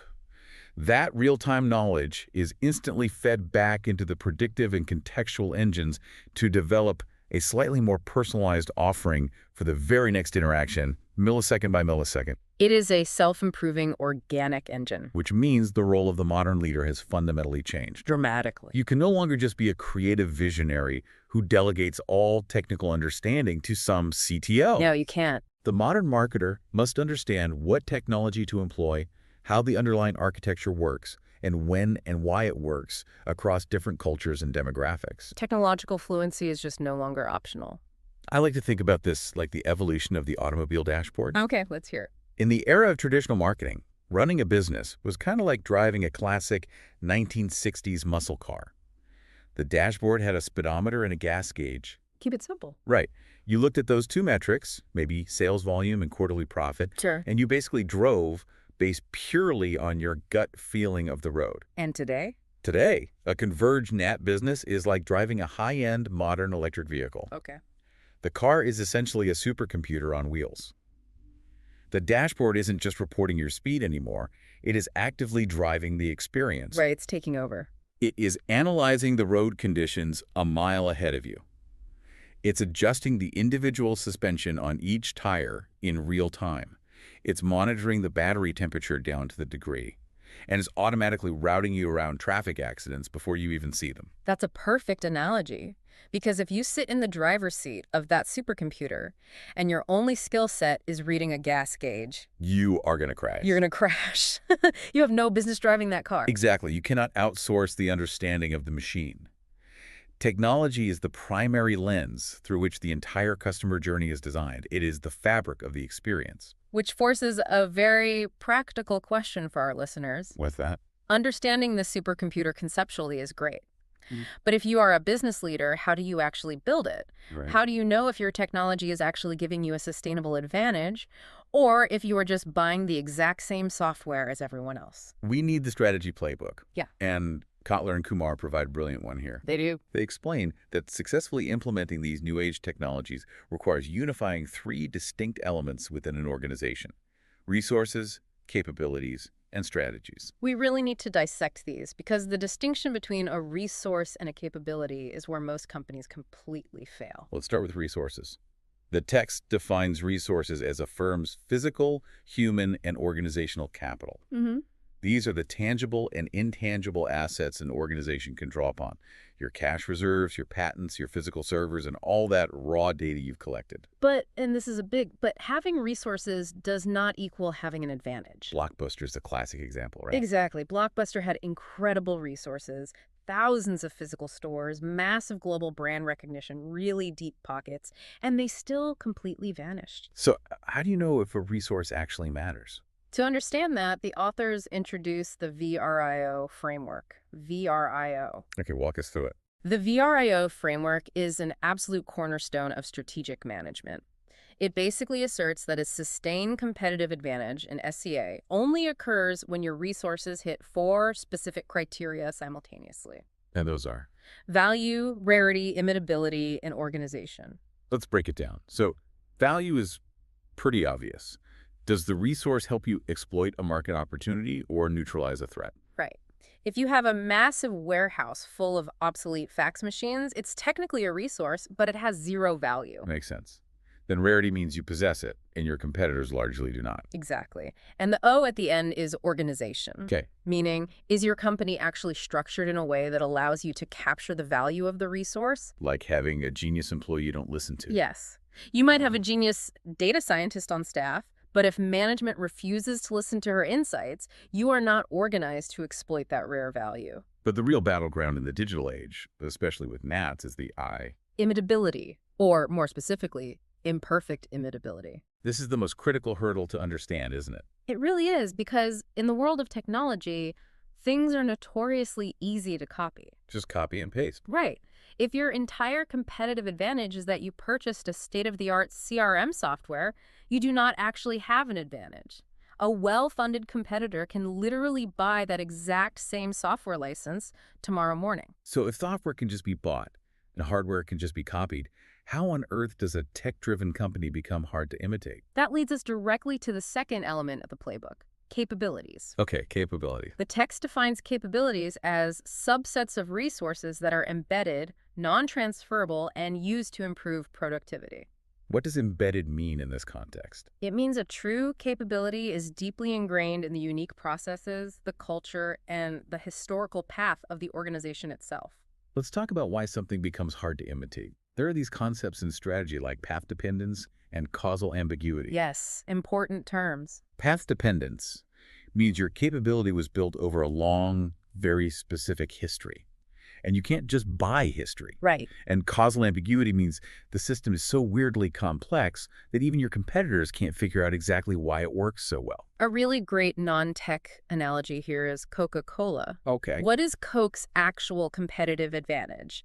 It isn't just the recipe, which is the resource. Right, the secret formula. Even if a competitor somehow stole the exact recipe tomorrow, they couldn't instantly replace Coke in the market. Why not? Because Coke's true advantage is its capability. A century-old, deeply embedded, globally optimized supply chain and bottling ecosystem. Sure. You literally cannot buy a 100-year-old logistical network. Oh. It is socially complex, deeply embedded, and totally path-dependent. I love that. The recipe is the resource, but the vast bottling network is the capability. Exactly. And then the third element brings it all together, strategies. This is basically the game plan for how you deploy your resources and capabilities. And authors break strategy down into 3 tiers. What are they? Corporate strategy, which defines your overall direction, your mission, and your cultural scope. The big picture. Right. Then business strategy is your plan for how to compete in specific markets against specific rivals. Okay. And finally, marketing strategy is the tactical allocation of your resources and capabilities to actually achieve those broader goals. To make this whole VRIO framework and the resources capability strategy model concrete, the text provides this massive, really deep case study on a company that completely rewired human behavior using gnats. Yes, Netflix. Netflix is arguably the most perfect modern illustration of unifying these 3 elements, wouldn't you say? I would. Let's look at their strategy first. Right. At the corporate strategy level, Netflix is famous for not having a rigid traditional mission statement. Instead, their strategy is driven by this radical corporate culture prioritizing people over process. Which honestly sounds like soft HR speak at first. It does, but it's actually the engine. They emphasize extreme curiosity, rapid innovation, and high-impact decision-making at the very lowest levels of the company. Because that culture dictates their capabilities. Exactly. They have built an incredibly robust, dynamic technology infrastructure. They possess deep, embedded data management skills and have a really unique, socially complex ability to source both top-tier Silicon Valley engineering talent and top-tier Hollywood creative talent. Which are 2 groups that usually do not speak the same language at all. Totally different worlds. Now look at how they execute this via new age technologies. Let's look at their machine learning algorithm, which is their core resource. Okay. You log into Netflix. You might be on an iPad in Tokyo or maybe a smart TV in London.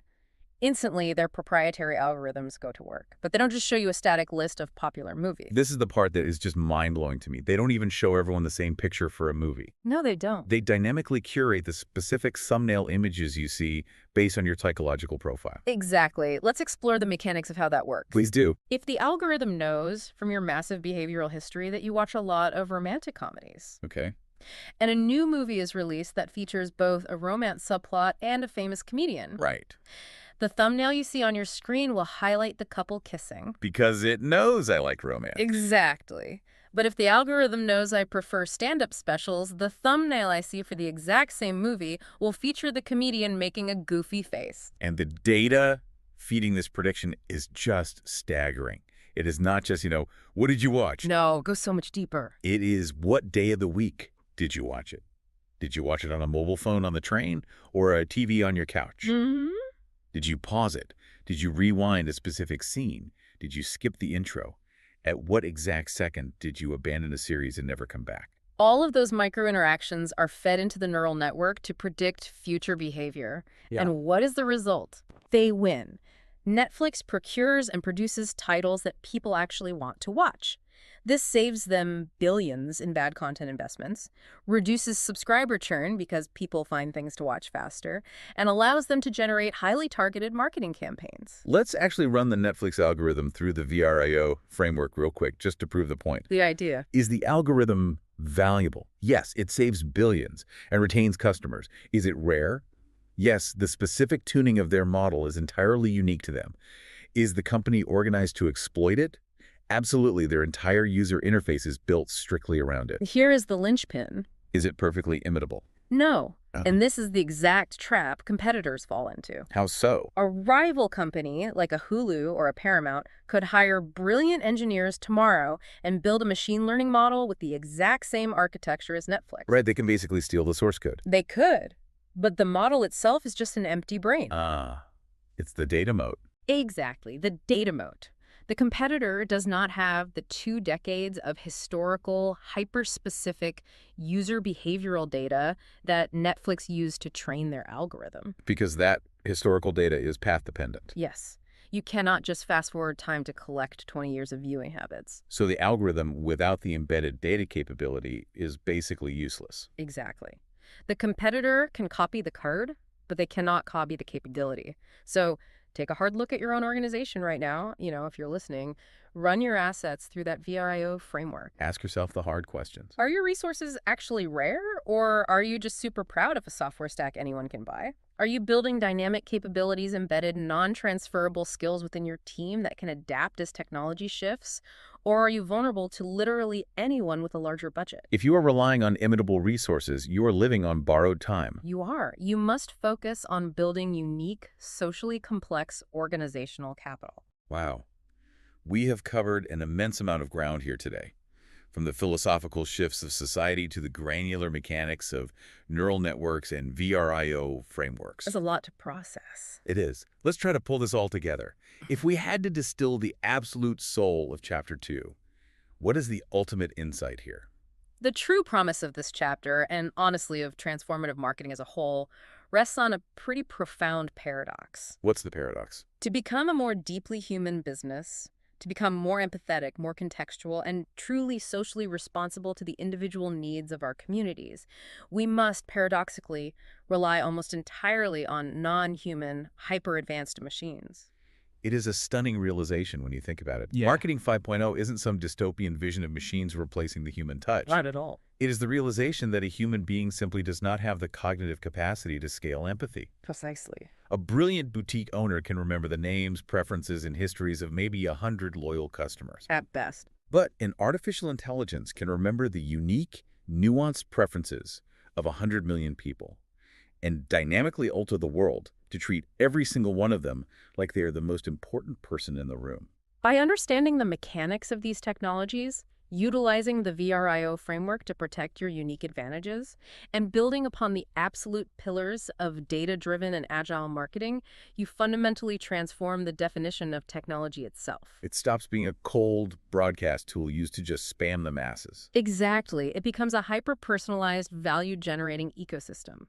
And when executed correctly, this ecosystem doesn't just inflate corporate profits. It accelerates societal development by solving real human friction. It completely reframes how we should view the future of business. It is incredibly optimistic, but it requires rigorous technical execution. It's not easy, but it is necessary. Absolutely. Well, now that we have mapped out the overarching strategy, the architecture, and the philosophy of this new era, you're probably wondering exactly how the brain inside this massive machine actually thinks on a daily basis. Oh, that's a fun part.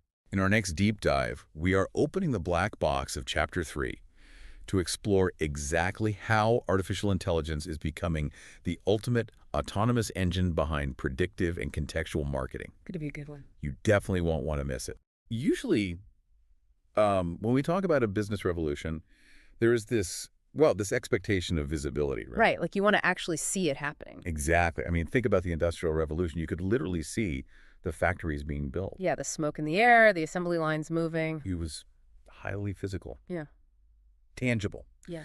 But when you look at artificial intelligence in the modern business landscape, the reality is completely counterintuitive. It really is. It's almost invisible. Right. We all assume, that AI has already completely taken over everything we see, especially in how companies market to us. Which is a very common misconception. Yeah, because if you actually look at the data, and this is straight from the source material we are diving into today, the highest use of AI across all industries is actually not in marketing at all. Wait, let me guess. It's in something incredibly dry, isn't it? Oh, absolutely. It's in high-tech and telecom risk management. Wow. Risk management. Yeah, 38% of AI deployment is sitting right there, just quietly assessing risk in the background. I mean, that makes sense. It skews incredibly heavily toward the back office. Right. We are talking about highly quantitative, binary decision-making, fraud detection, network optimization, um, predictive maintenance. Stuff where the rules are clear. Exactly. Those are areas where the variables are mostly known, and the rules of, like, physics or finance apply strictly. Meanwhile, its adoption in marketing, which is the front line of how businesses actually connect with human beings, is surprisingly low by comparison. And it's lagging behind. And that right there, that is the tension we are unpacking today. Because marketing requires a deeply human instinct. It's messy. It is so messy. It involves psychology, emotion, unpredictable cultural shifts. Right, you can't just run a simple math equation on culture. Exactly. Hmm. But that tension between human intuition and machine processing, that is exactly where the biggest competitive advantage of the next decade lies. Oh, absolutely. The businesses that figure out how to bridge that gap, between the cold mathematics of machine learning and the warm reality of human emotion, they are going to completely define the next era of commerce. We are looking at a massive, largely untapped frontier. We really are. Which means if you are listening to this right now, you are on the ground floor of a massive opportunity. A huge opportunity. So in today's deep dive, we are exploring the leap into what our sources call the Marketing 5.0 era. Marketing 5.0. Yeah. This is where AI moves way beyond just, crunching numbers in a hidden spreadsheet. It becomes a highly personalized, predictive, and agile partner in your business. Right, because understanding how to pair your own human insight with machine learning, that is the ultimate shortcut to driving future growth. And securing intense customer loyalty, right? Exactly. And this is vital whether you are building a startup from scratch or trying to accelerate a corporate career, or even if you are just insanely curious about the head of machinery dictating how we buy and sell things. So let's start by demystifying what AI actually is. That's a good place to start. Because the term is just thrown around everywhere now, on every tech blog, every earnings call, every billboard. It's become a total buzzword. It really has. So to understand how it changes marketing, we need to track its origin story. Right. And from the source material, we have to go all the way back to 1950, to Alan Turing. Oh, wow. The Turing test. Exactly. He published a paper called Computing Machinery and Intelligence. And my read on this is that Turing wasn't just trying to build, like, a better calculator. No. It's fundamentally challenging the definition of cognition itself. Right. He introduced the imitation game, which, we now call the Turing test. Can you break that down a bit, the imitation game? Sure. So Turing was asking the question, can machines think?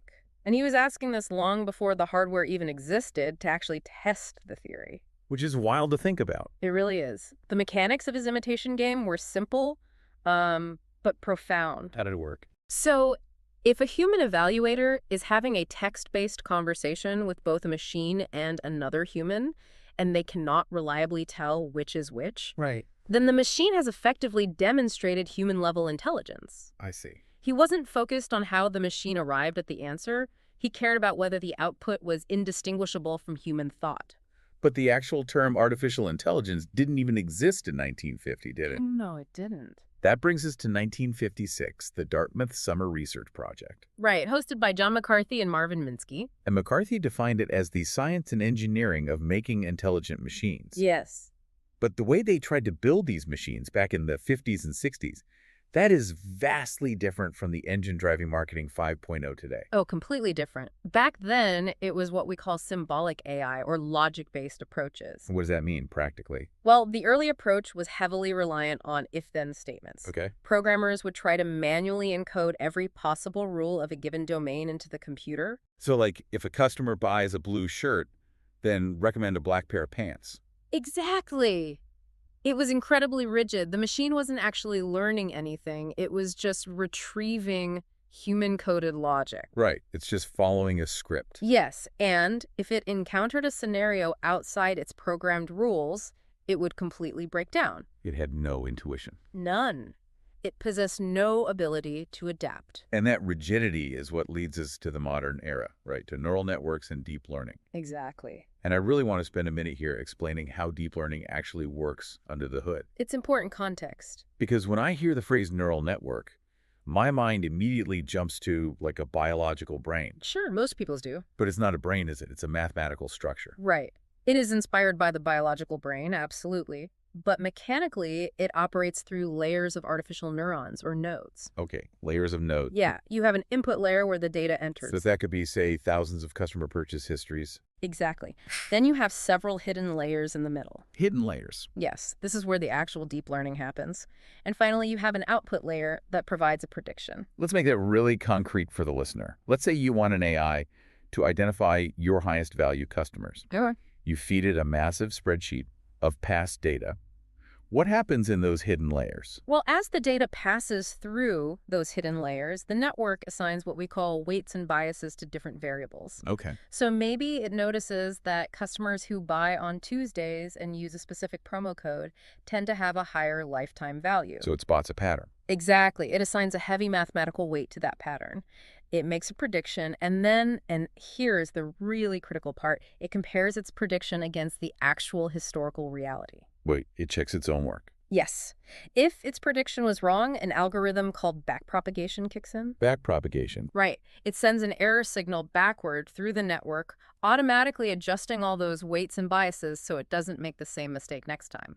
Oh, wow. So it's basically penalizing itself for being wrong and rewarding itself for being right. That's exactly it. So instead of human manually writing an if-then rule, the machine is processing millions of data points Spotting hyper-complex patterns that a human could never spot. and literally learning from experience. Yes.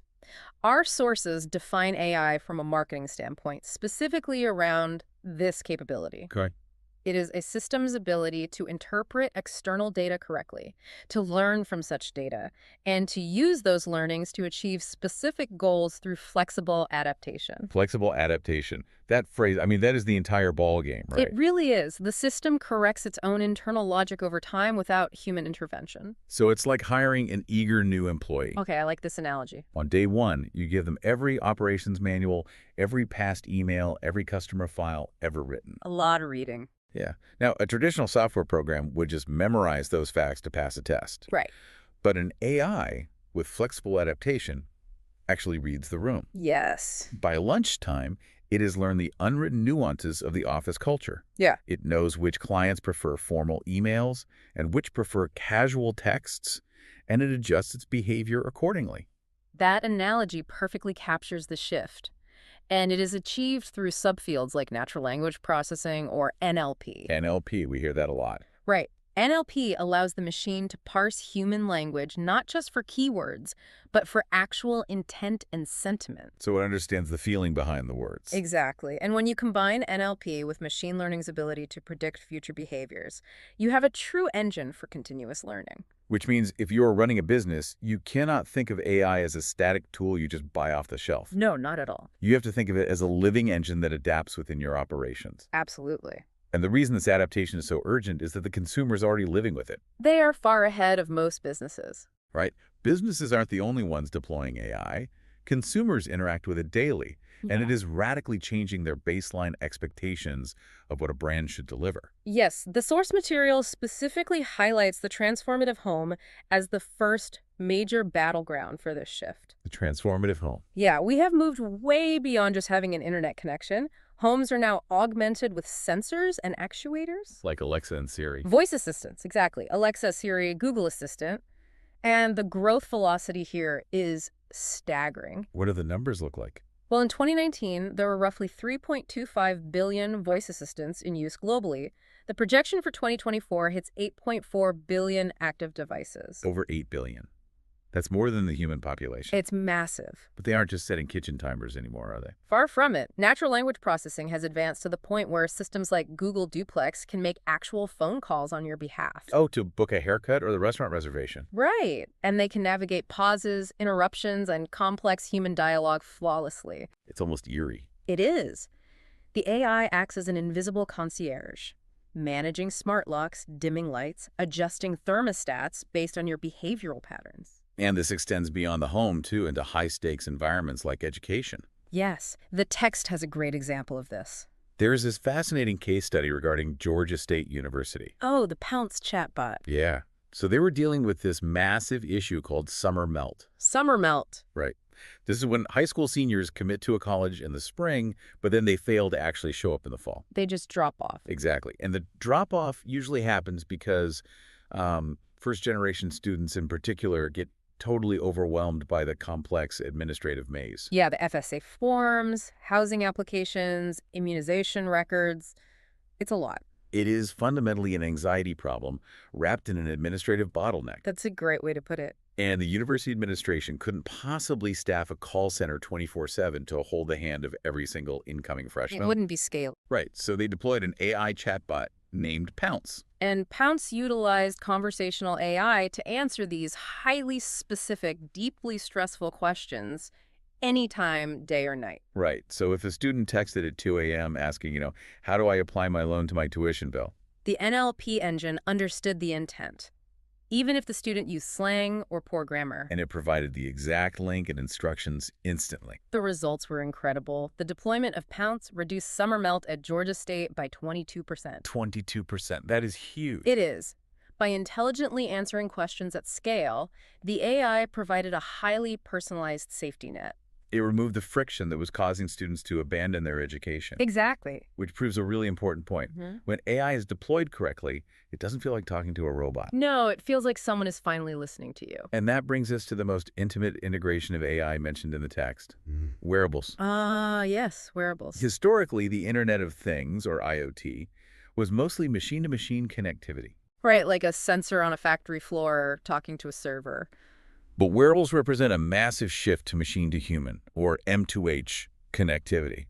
We are looking at devices packed with MEMS, MEMS? micro-electromechanical systems. Okay, that sounds intense. They are microscopic components, like accelerometers that track your sleep cycles and gyroscopes that detect motion in three-dimensional space. Oh, like in an Apple Watch? Exactly. The Apple Watch utilizes these sensors to detect skin temperature variations, track blood oxygen. Wow. It can even measure the specific physical impact of a hard fall to automatically dispatch emergency services. That is life-saving technology. It is. And Fitbit utilizes continuous biometric monitoring to detect the subtle breathing interruptions associated with sleep apnea. Now, I have to pause here, because this is where the tension really spikes for me. The privacy aspect. Yes. If my smartwatch knows my blood oxygen level and my sleep apnea, Right. and my smart oven, like the June oven mentioned in the text, which uses internal cameras and computer vision to identify the food I'm cooking, so it knows exactly what I'm eating, and my phone knows my geographic coordinates down to the meter. That's a lot of data. There's so much data. Where is the line between helpful curation and incredibly creepy surveillance? There's a very fine line. Because as a consumer, this feels invasive. It borders on the dystopian if the value exchange is broken. The value exchange. Yes.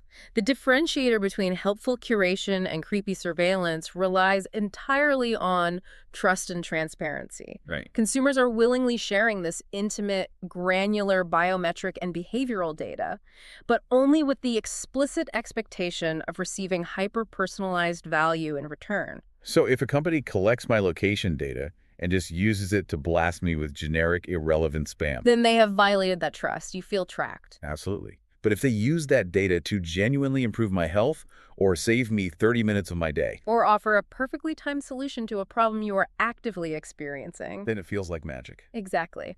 The baseline for what constitutes acceptable friction in a transaction has been permanently lowered. Acceptable friction. Right. Consumers are being conditioned by Amazon, Apple, and Google to expect invisible, frictionless, hyper-personalized experiences everywhere. So if you are running, say, a mid-sized business right now, you might think you are only competing against the other mid-sized businesses in your zip code. But you aren't. No. Your customer is comparing your clunky website and generic email blasts to the seamless intuition of their smartwatch. And if you offer a one-size-fits-all experience, you are losing. You are definitely losing. To meet that elevated baseline, the marketer must fundamentally upgrade their operational toolkit. Which brings us back to Marketing 5.0. Right.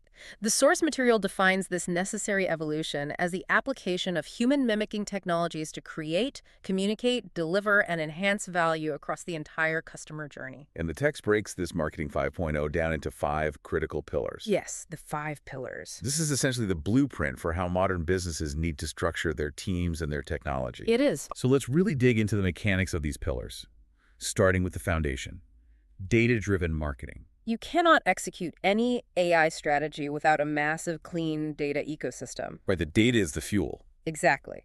Data-driven marketing involves the systematic gathering of extensive data from both internal sources, like your CRM and sales terminals, and external sources. Like social media sentiment. Yes, social sentiment, third-party demographic data. The goal is to build a unified customer data platform, or CDP, that removes human bias. Human bias is a massive blind spot in business. It's huge. Like a marketing team might look at a few focus groups and just assume their target demographic is 30-year-old men. Simply because that's who they designed the product for initially. Right. But if you build a comprehensive data ecosystem, the machine learning algorithms might analyze your actual purchase history and web traffic. And reveal that 60% of your most profitable conversions are actually coming from 45-year-old women. The data strips away the assumption. Exactly. And once you have that unbiased data foundation, you can build the second pillar. Predictive marketing. Right. This utilizes predictive analytics, specifically regression models and random forests. Random forests. They are a type of machine learning algorithm used to anticipate the outcomes of marketing endeavors before they even launch. So instead of looking at a dashboard to see what happened last quarter, which is, like driving while looking in the rearview mirror. Right. You are forecasting what will happen next week. The text highlights Salesforce's Einstein analytics for this. Yes. It sifts through historical conversion data and maps it against current pipeline activity to forecast ROI. And it predicts the likelihood of a specific customer churning or upgrading, right? Yes. It analyzes the mathematical probability of a specific outcome, allowing marketers to intervene proactively. That is incredibly powerful. It changes everything. Now, the third pillar is contextual marketing. Contextual. This is about delivering tailored experiences based on the immediate physical or digital environment. Right. The AI analyzes real-time sensor data.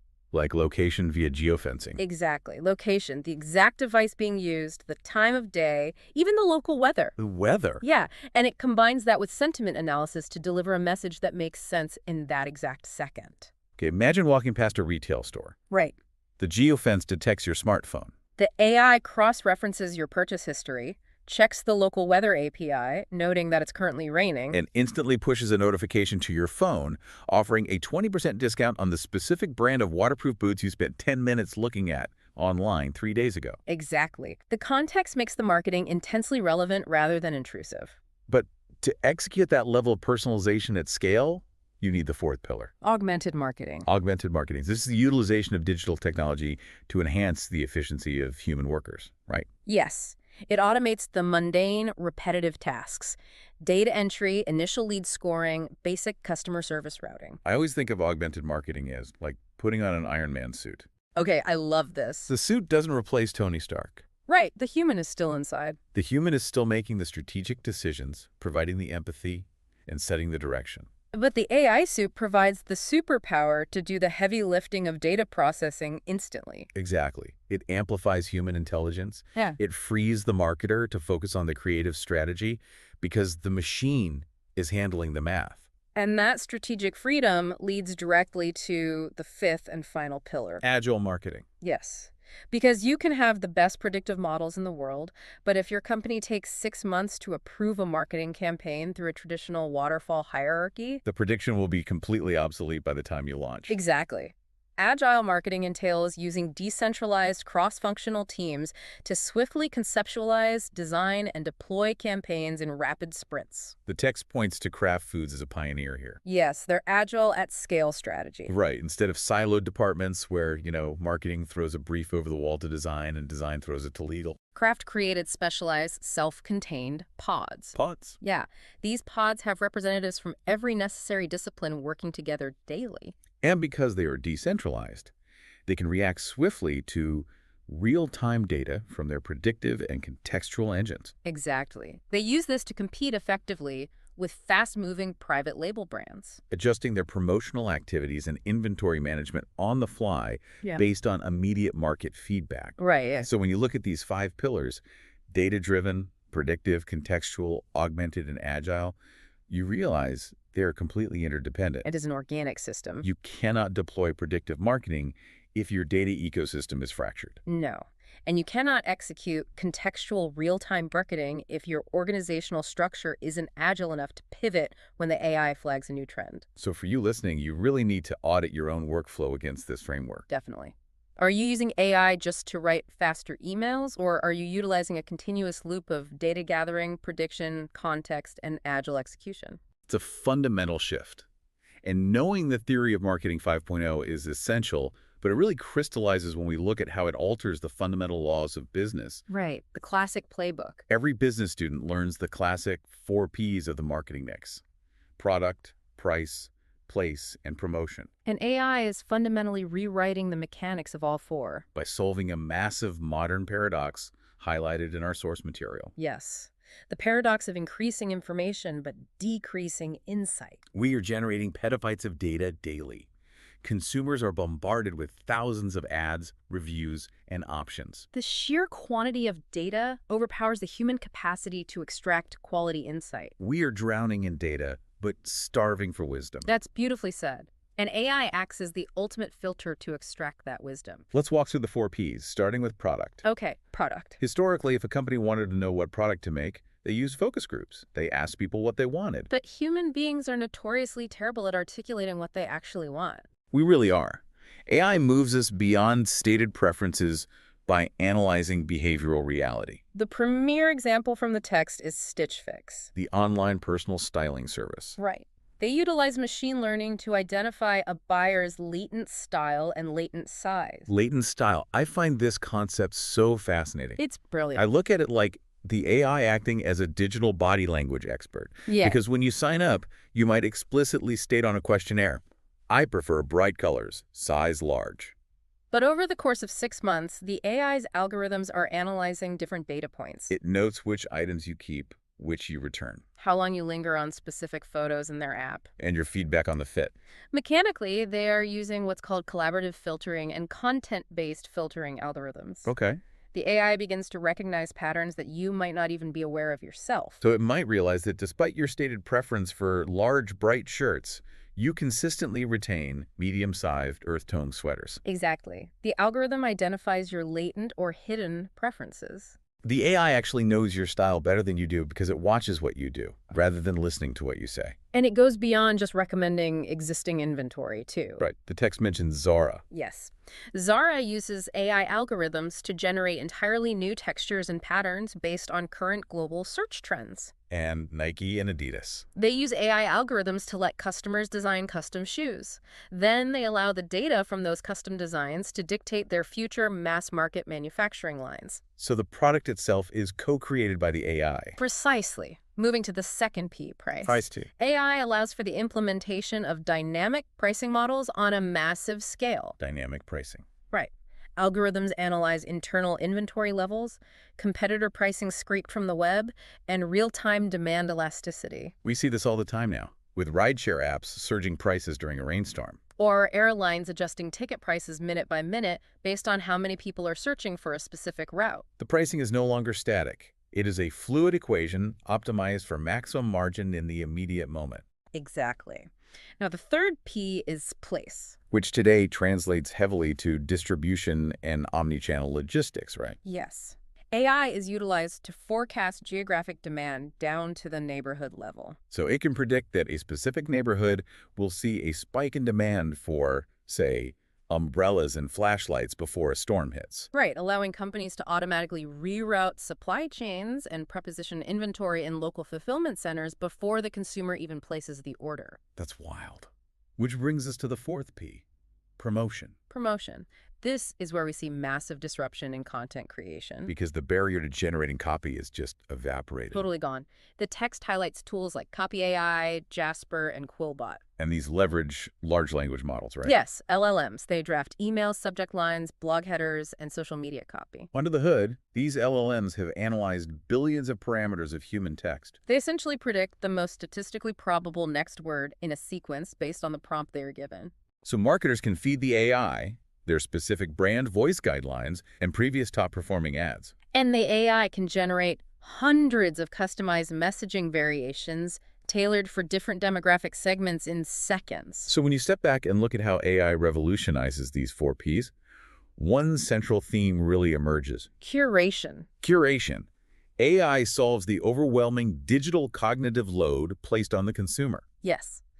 Our sources cite a statistic that should honestly terrify any business owner. Oh, I know the one you mean. 48% of consumers have switched brands simply because the offerings were poorly curated. 48%.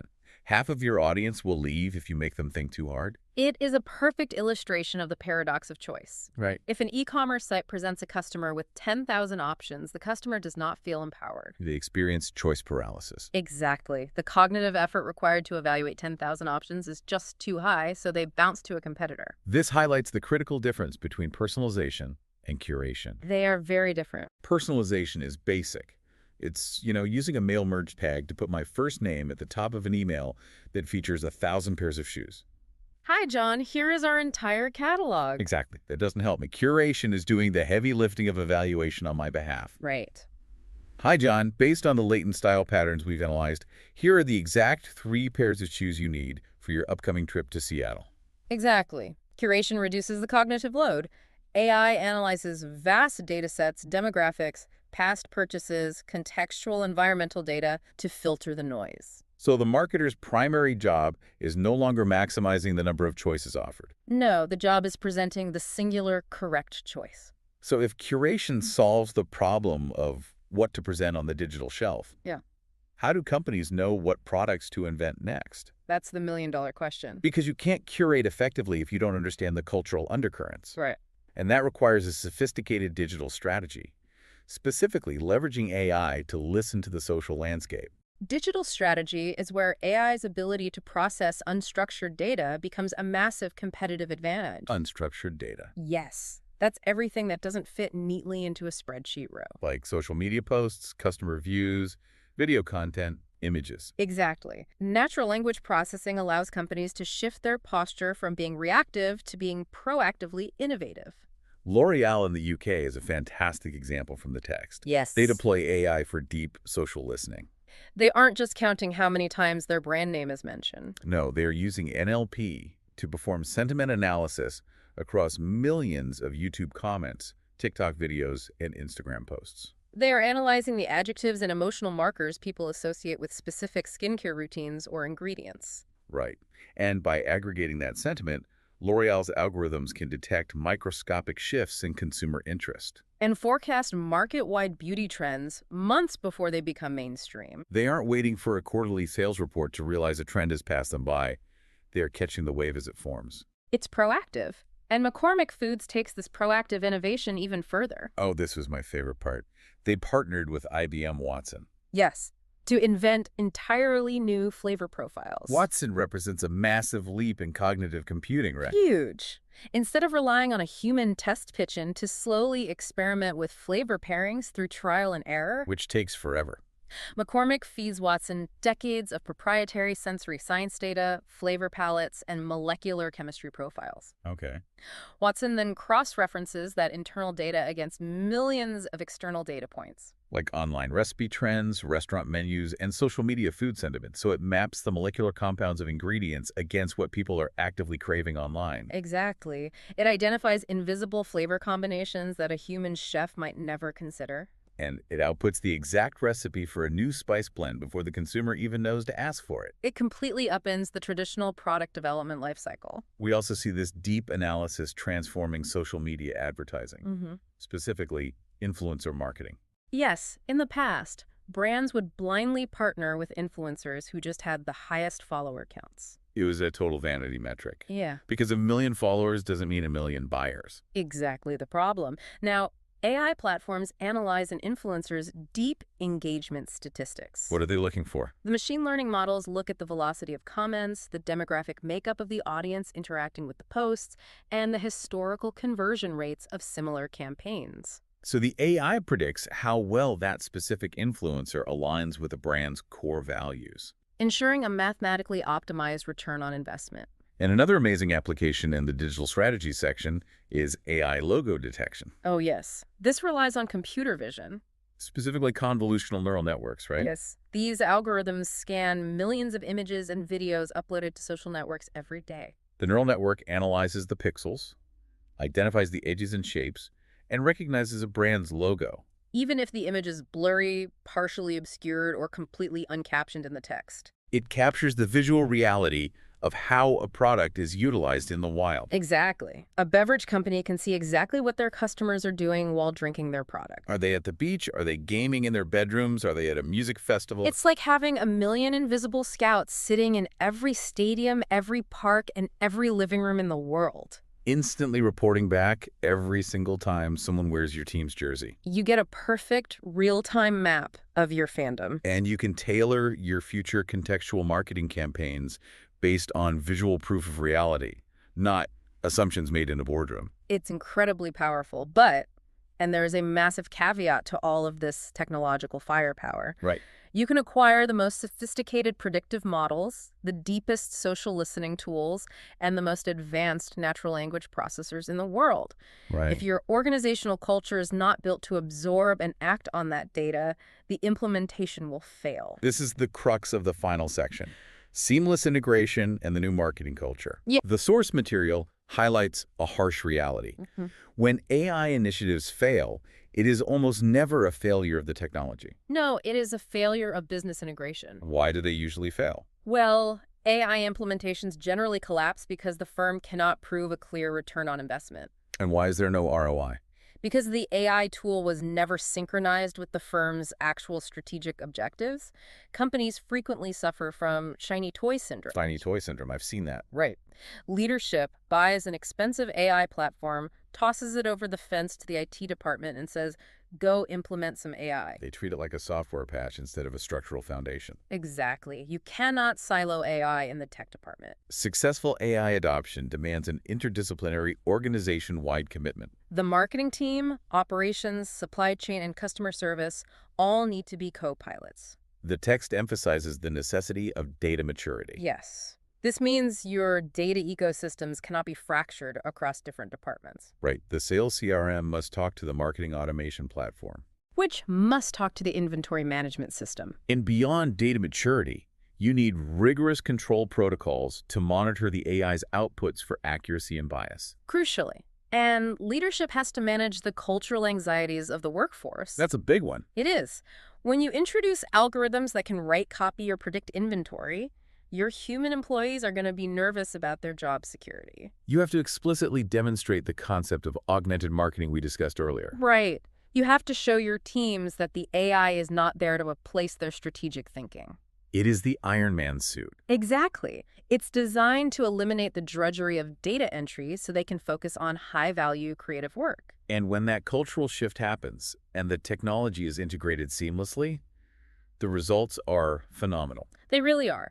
The text points to Spotify's Discover Weekly as the gold standard of seamless integration. I love Discover Weekly. We all do.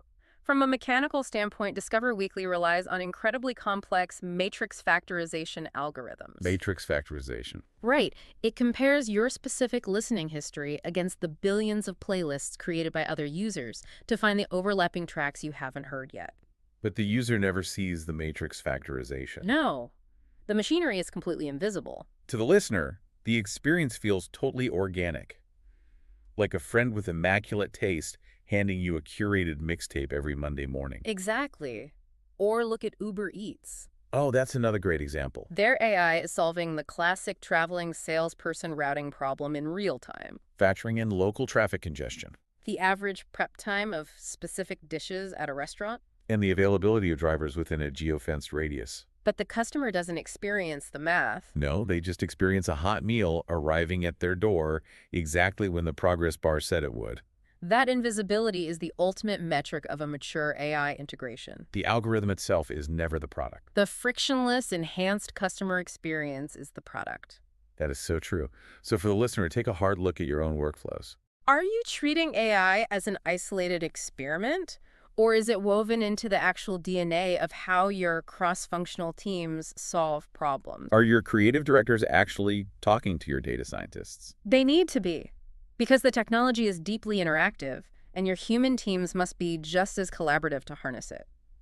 So if we pull all of these threads together, Let's do it. from Alan Turing challenging the definition of thought in 1950. To the neural networks predicting our latent style. To Watson inventing spices and Spotify curating our mornings. We are witnessing a fundamental revolution in how value is generated and delivered. Let's synthesize this. Sure. If there is one core memorable insight that represents the soul of this entire deep dive into Marketing 5.0, it is this. What is it? The ultimate goal of artificial intelligence in business is not automation just for the sake of cutting costs or executing tasks faster. No. The true goal is personalized curation at scale. Personalized curation at scale, yes. We operate in a landscape defined by overwhelming noise and limitless, paralyzing choice. And AI serves as the ultimate filter for that noise. It grants a brand the unprecedented ability to look a million different customers in the eye simultaneously. To decipher their latent needs through behavioral data. And hand them the exact single product or solution they need, exactly when they need it, in the perfect context. It is the ultimate fusion of machine processing power and human empathy. The machines handle the listening, the sorting, the mathematical predictions, and the routing. And that heavy lifting frees up the human beings to do what machines cannot. Build the overarching strategy, deploy radical creativity, and forge genuine emotional connections. When properly integrated, it is a brilliant synergy that elevates both the business and the consumer experience. It really is. But, AI has shown us how to powerfully curate the existing world perfectly for the consumer. Right. It filters and recommends based on what already exists. Exactly. But what happens when the machines stop just curating existing content? Yeah. And start generating entirely new worlds, texts, and images from scratch? Ah. That is where generative AI steps in. And that is exactly what we will unpack in our next deep dive. What you just listened was the beginning of a full audio, way longer, explaining every single chapter of the book. If you would like to keep listening to the end and access to the full audio, you can access it with the link down below in the description and in the pinned comment.